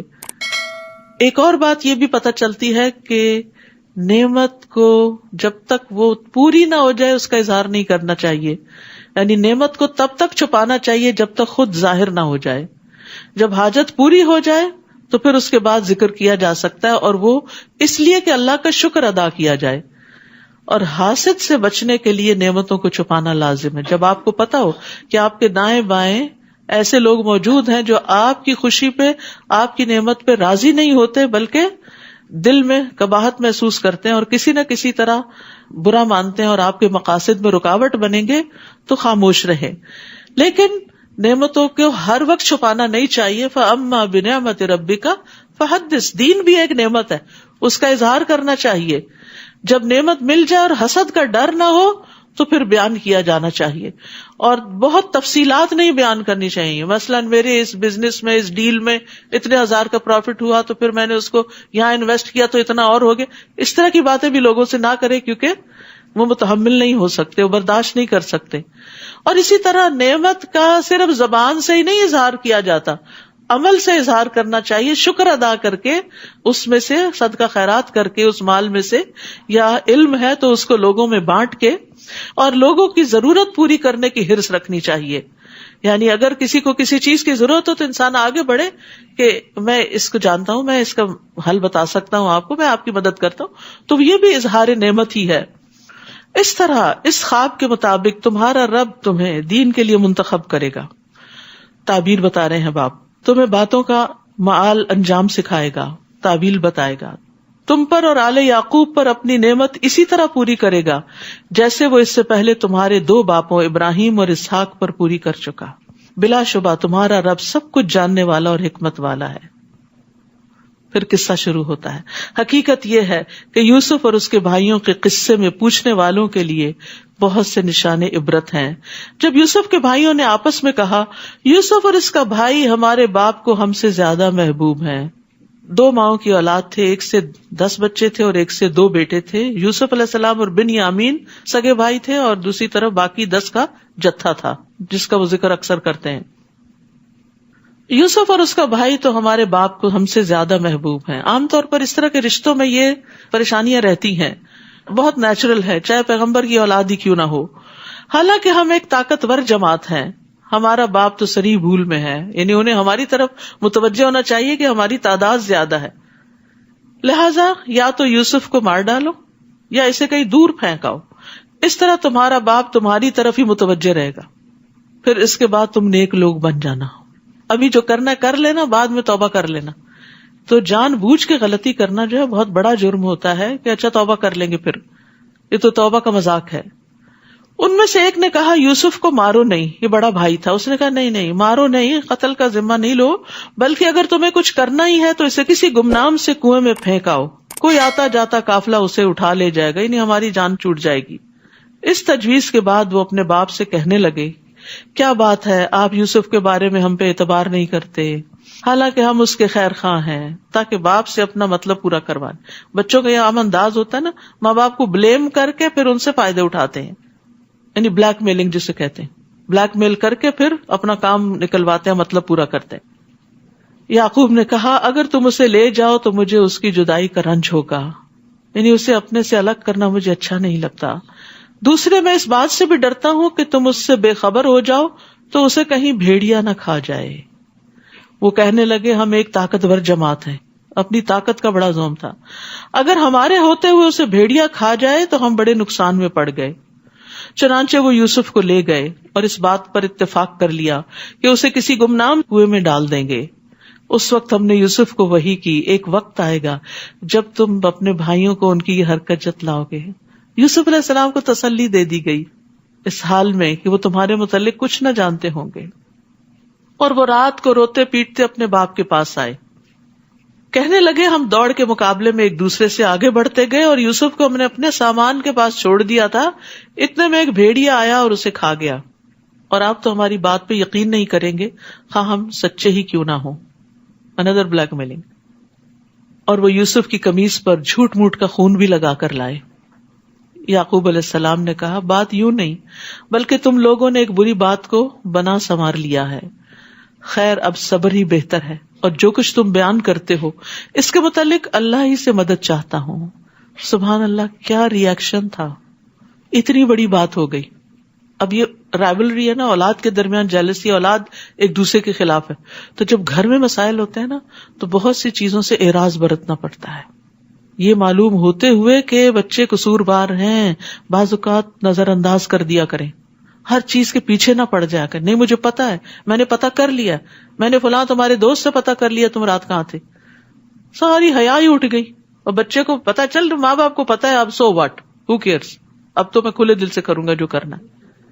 پردہ ڈالا کریں اور حکمت کے ساتھ غلطیوں پر، یعنی جو غلطی وہ کر رہے ہیں یہ کہنے کی وجہ تم یہ کر یہ چھوڑ دیں، اس غلطی کے نقصان بتانا شروع کر دیا کریں بغیر اس کو بلیم کیے، اس کی طرف پوائنٹ آؤٹ کیے کہ تم میں ہے یہ بتایا کرے کہ اس طرح کی برائی کا نقصان کیا ہوتا ہے۔ پھر آپ دیکھیے کہ یعقوب علیہ السلام اپنے غم اور دکھ کی بات کہتے ہیں، میں اللہ سے مدد لوں گا، اللہ کے سوا کسی سے شکوہ نہیں کرنا چاہیے۔ صبر جمیل، صبر جمیل وہ صبر ہوتا ہے جس میں شکوے شکایتیں نہیں ہوتی، ہر ایک کو کہانی نہیں سنائی جاتی اپنے غموں کی۔ 3 باتیں صبر میں سے ہیں، امام سوری نے کہا، اپنی تکلیف کو بیان نہ کرنا، اپنی مصیبت کا ذکر نہ کرنا، اور نہ ہی اپنے آپ کو پاک قرار دینا۔ یہاں ایک اور بات بھی ہے کہ جب ہم اپنے منہ سے بعض اوقات کوئی ایسی بات نکال دیتے ہیں نا تو دوسرے اس کو پکڑ لیتے ہیں اور پھر وہ اسی کو ہی یوز کرتے۔ یعقوب علیہ السلام نے اپنے خدشے کا اظہار کر دیا، بچوں نے وہی پکڑ لیا اور اسی کا ہی بہانہ بنا کے آ کے وہی جھوٹ بول دیا کہ بھیڑیا کھا گیا، حالانکہ قمیص لے آئے خون لگا کے جھوٹ موٹ کا، تو قمیص نہیں پھٹی اور اس میں سے نکال کے اس نے کھا لیا اندر سے۔ اسی لیے یعقوب علیہ السلام کو سمجھ آئی کہ بات یہ نہیں، معاملہ کچھ اور ہے۔ اچھا، ان سے تفتیش بھی نہیں کی، پیچھے بھی نہیں پڑے کہ بتاؤ مجھے، کوئی مار پٹائی نہیں، کوئی تانا نہ تشنی نہیں، کچھ نہیں، جوان بیٹے ہیں، کیا کیا جا سکتا ہے، صبر جمیل ہی ہے۔ تو اولاد کی تربیت میں چاہے وہ چھوٹے ہوں یا بڑے، صبر جمیل ہی کام آتا ہے۔ پھر ایک قافلہ آیا جس نے اپنے پانی لانے والے کو پانی کی تلاش میں بھیجا، اس نے اس کنویں میں اپنا ڈول لٹکایا تو بول اٹھا، بڑی خوشی کی بات ہے، یہاں تو ایک لڑکا ہے۔ چنانچہ انہوں نے اسے بکاؤ مال سمجھ کے چھپا لیا، اور جو کچھ وہ کر رہے تھے اللہ اسے خوب جانتا تھا۔ وَشَرَوْهُ بِثَمَنٍ بَخْسٍ، چنانچہ انہوں نے یوسف کو چند درہموں کے عوض حقیر سی قیمت میں بیچ ڈالا، کیونکہ ان کو ڈر تھا کہ کہیں مالک نہ آ جائیں اور یہ نفع بھی نہ جائے، جیسے چوری کا مال بیچا جاتا نا اونے پونے داموں، ویسے ہی۔ کتنے حسین تھے وہ، کتنے بہترین تھے وہ، لیکن کیا قیمت لگی ان کی۔ کبھی کبھی بڑے اچھے لوگوں کی بڑی ناقدری بھی ہوتی ہے، تو اس پر بھی رنج نہیں ہونا چاہیے، اچھے دنوں کا انتظار کرتے رہنا چاہیے۔ اور اس کے بارے میں انہیں اس سے زیادہ کچھ دلچسپی بھی نہ تھی۔ اور مصر کے جس شخص نے اسے خریدا تھا اس نے اپنی بیوی سے کہا، اسے عزت سے رکھو، امید ہے کہ یہ نفع دے گا، یا ہو سکتا ہے اسے ہم اپنا بیٹا ہی بنا لیں، کیونکہ وہ ایشو لیس تھے، بچے نہیں تھے. اس طرح ہم نے یوسف کو اس سرزمین میں قدم جمانے کا موقع فراہم کر دیا. بظاہر تکلیف تھی، گھر سے دوری تھی، لیکن ایک ترقی یافتہ ملک میں سیکھنے کے چانسز بہت تھے. اللہ تعالیٰ انہیں کچھ اور مقام دینا چاہتے تھے جس کے لیے تربیت فلسطین کے گاؤں میں نہیں ہو سکتی تھی. اب بظاہر حالات تکلیف دہ تھے، لیکن اللہ تعالیٰ کہیں اور پہنچا رہا تھا. غرض یہ تھی، یعنی یہ سب کچھ کیوں ہوا کہ ہم اسے باتوں کی تعویل سکھا دیں. تجربات انسان کو بہت کچھ سکھا دیتے، میچور کر دیتے. آزمائشیں انسان کو وقت سے پہلے پختہ کر دیتی ہیں.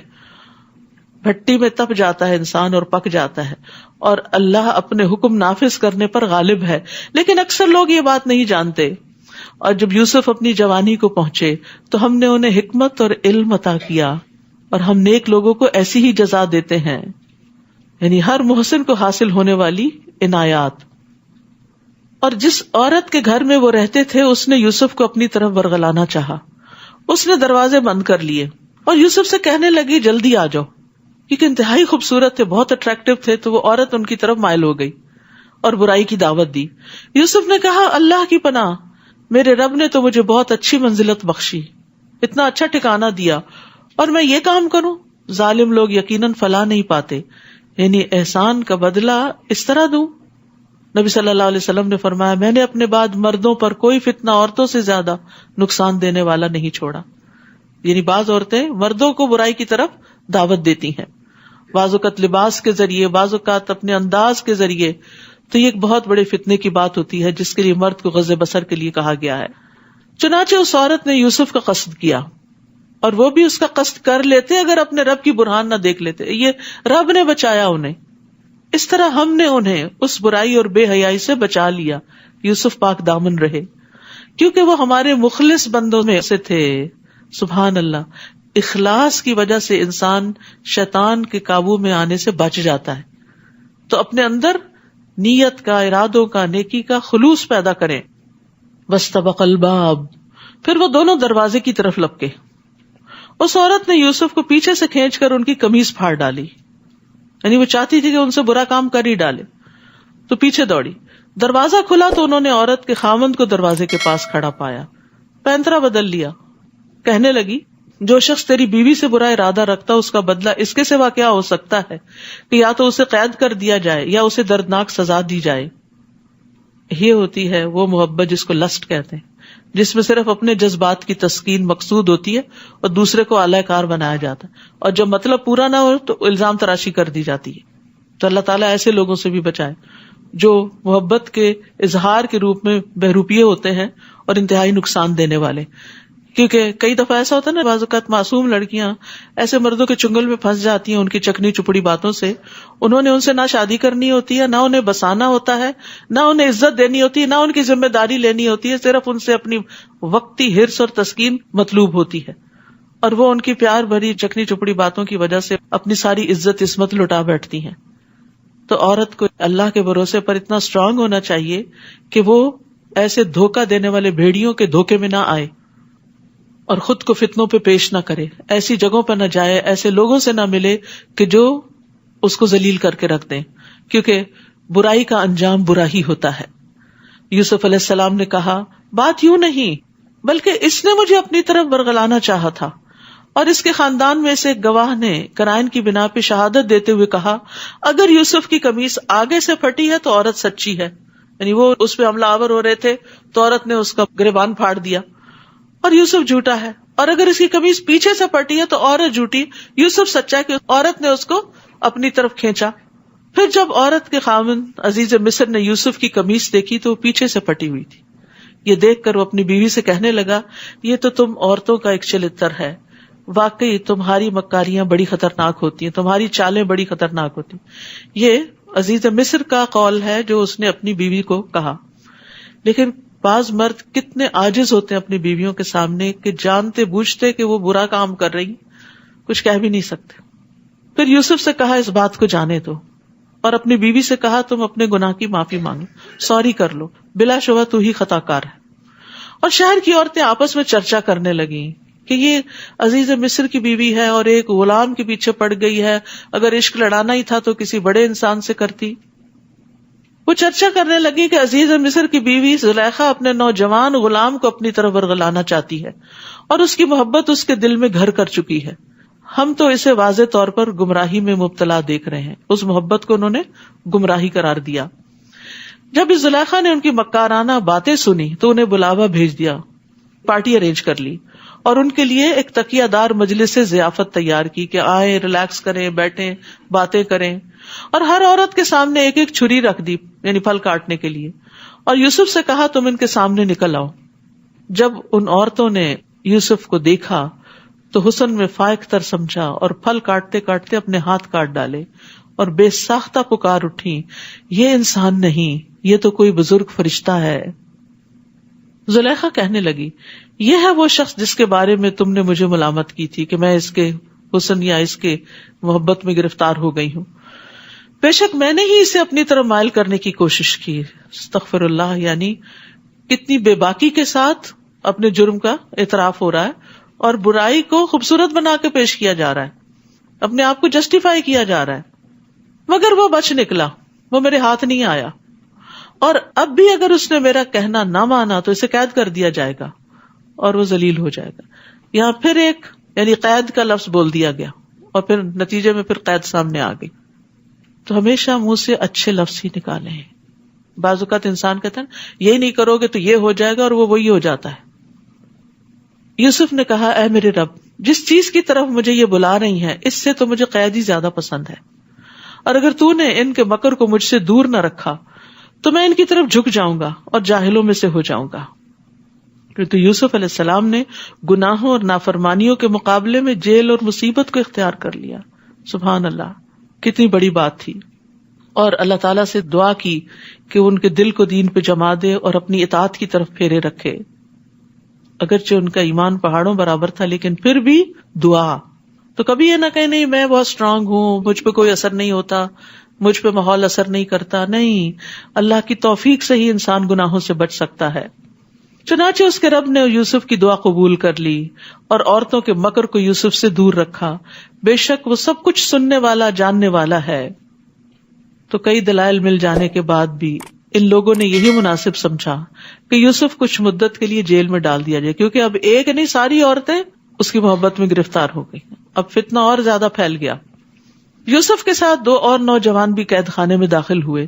ان میں سے ایک نے کہا میں نے خواب دیکھا کہ میں شراب نچوڑ رہا ہوں, اور دوسرے نے کہا میں نے یہ خواب دیکھا ہے کہ میں نے سر پہ روٹیاں اٹھائی ہوئی ہیں جنہیں پرندے کھا رہے ہیں. دونوں کہنے لگے ہمیں اس کی تعبیر بتائیے, ہم دیکھتے ہیں آپ ایک نیک آدمی ہیں. سبحان اللہ, انا نراک من المحسنین. یوسف علیہ السلام نے کہا جو کھانا تمہیں یہاں ملا کرتا ہے اس کے آنے سے پہلے پہلے میں تمہیں ان خوابوں کی تعبیر بتا دوں گا. یہ ایسا علم ہے جو میرے رب نے مجھے سکھلایا ہے. علم کی نسبت اللہ کی طرف کی. ہم کیا کرتے ہیں, بڑی محنت کی تھی میں نے اس ڈگری کے لیے. میں نے ان لوگوں کا دین چھوڑ دیا ہے جو اللہ پر ایمان نہیں لاتے اور آخرت کے بھی منکر ہیں. یاد رکھیے, واعظ اور نصیحت میں دوسرے کو بور نہیں کرنا چاہیے, مختصر ہونی چاہیے, محدود مدت کے لیے, اس کی ٹائم لمٹ ہونی چاہیے. 1 بجے ختم ہو جائے گی کلاس, تاکہ سب کو پتا ہو کہ اس دیر کے بعد جان چھوٹ جائے گی. ورنہ کیا ہوتا ہے, جو لوگ ٹائم کی پابندی نہیں کرتے, دیر سے شروع کرتے ہیں اور پھر لمبا لے جاتے ہیں, وہ دوسروں کو دین سے, علم سے, مجلسوں سے بھگا دیتے ہیں. پھر کہتے ہیں لوگ نہیں آتے, لوگ خراب ہیں. اپنی خرابی بھول جاتے ہیں اور دوسروں کو بلیم کرتے ہیں. ابن مسعود کہتے ہیں نبی صلی اللہ علیہ وسلم نے ہمیں نصیحت کرنے کے لیے کچھ دن مقرر کر دیے تھے, اس ڈر سے کہ ہم اکتا نہ جائیں. اور اسی طرح آپ نے فرمایا آدمی کا لمبی نماز اور مختصر خطبہ اس کی سمجھداری کی علامت ہے, بس نماز لمبی کرو اور خطبہ مختصر کیا کرو.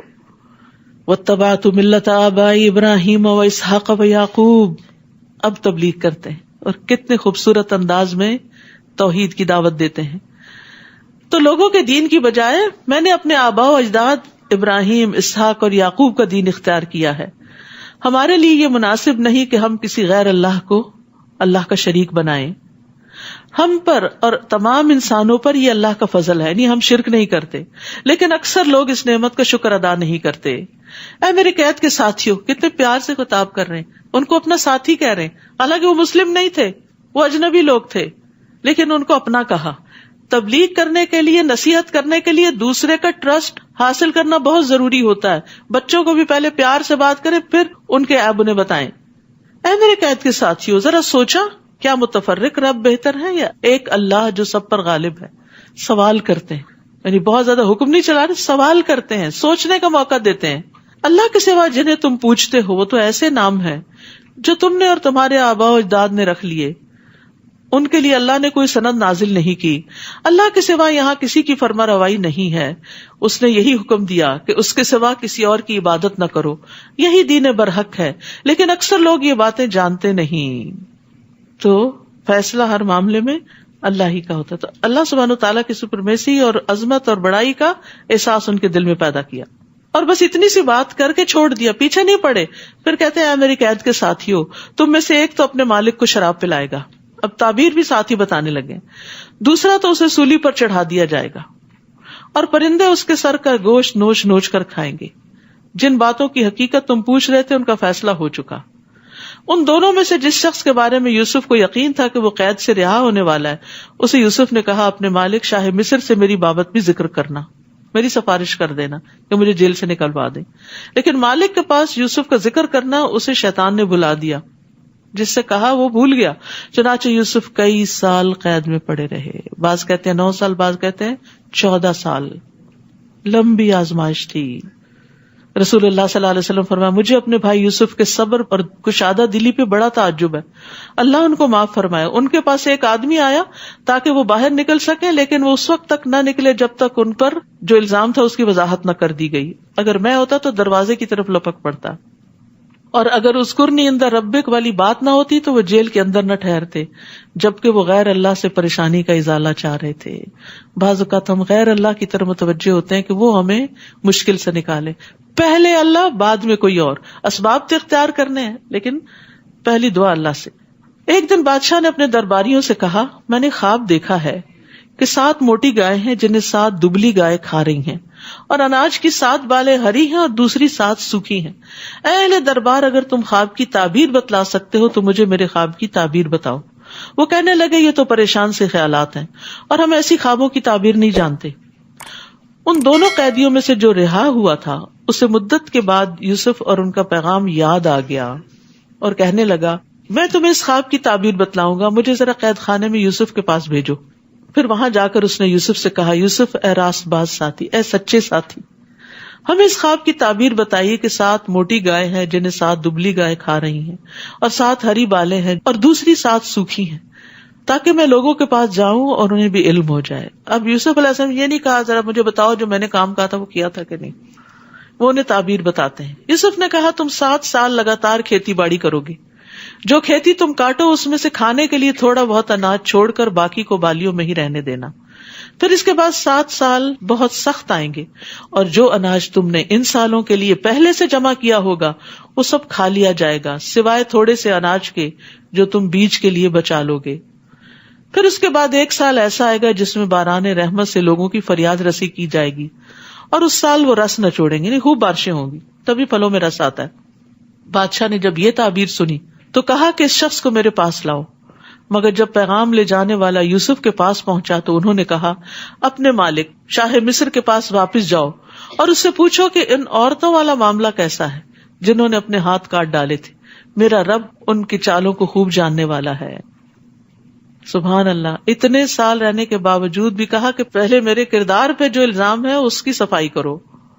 بادشاہ نے ان عورتوں کو بلا کر پوچھا وہ کیا معاملہ تھا جب تم نے یوسف کو اپنی طرف ورگلانا چاہا تھا. وہ بول اٹھی ہاشا للہ، ہم نے ان میں کوئی برائی نہیں دیکھی، ان میں کوئی برائی نہیں دیکھی، بے قصور جیل میں پڑے رہے. اللہ اکبر. کئی دفعہ ایسا بھی ہوتا ہے آپ کی کوئی غلطی نہیں ہوتی لیکن آپ پر الزام لگا دیا جاتا ہے. گھروں میں ہوتا ہے ایسے، بیویوں پہ الزام لگا دیا جاتا ہے، جھوٹے الزام لگا دیے جاتے ہیں اور اس کی ایک طویل سزا عورت کو بھگتنی پڑتی ہے، میکے بھیج دی جاتی ہے، سال ہر سال تک بن شوہر کے بیٹھی رہتی. پھر وقت آتا ہے کہ بری ذمہ ہوتی ہے اور دوبارہ سے خوشحال زندگی شروع ہوتی ہے. تو زندگی میں بعض اوقات انسان کے سامنے ایسی آزمائشیں آ جاتی ہیں جس کا وہ کبھی سوچ بھی نہیں سکتا اور اس میں اس کی غلطی بھی نہیں ہوتی. اور آزمائش ہوتی یہی ہے جس میں انسان کا قصور نہ ہو کیونکہ دوسرے تو عذاب ہوتا ہے، پنشمنٹ ہوتی. اس وقت عزیز مصر کی بیوی بول اٹھی، اب تو حق ظاہر ہو ہی چکا ہے، میں نے ہی ورغلایا تھا اور وہ بالکل سچا ہے. کتنے عرصے کے بعد الزام صاف ہوا، الزام دھلا. ذالک لیعلم انی لم اخنہ بالغیب وان اللہ لا یہدی کید الخائنین. اس وقت یوسف علیہ السلام نے کہا، اس سے میری غرض یہ تھی کہ عزیز کو معلوم ہو جائے کہ میں نے در پردہ اس کی خیانت نہیں کی. پیغمبروں کے لیے بات بڑی اہم ہوتی ہے کہ وہ خیانت نہیں کرتے، کیونکہ انہیں لوگوں کے سامنے اللہ کی دین کی بات کرنی ہوتی ہے. تو نبی صلی اللہ علیہ وسلم بھی صادق اور امین تھے، خیانت کار نہیں تھے.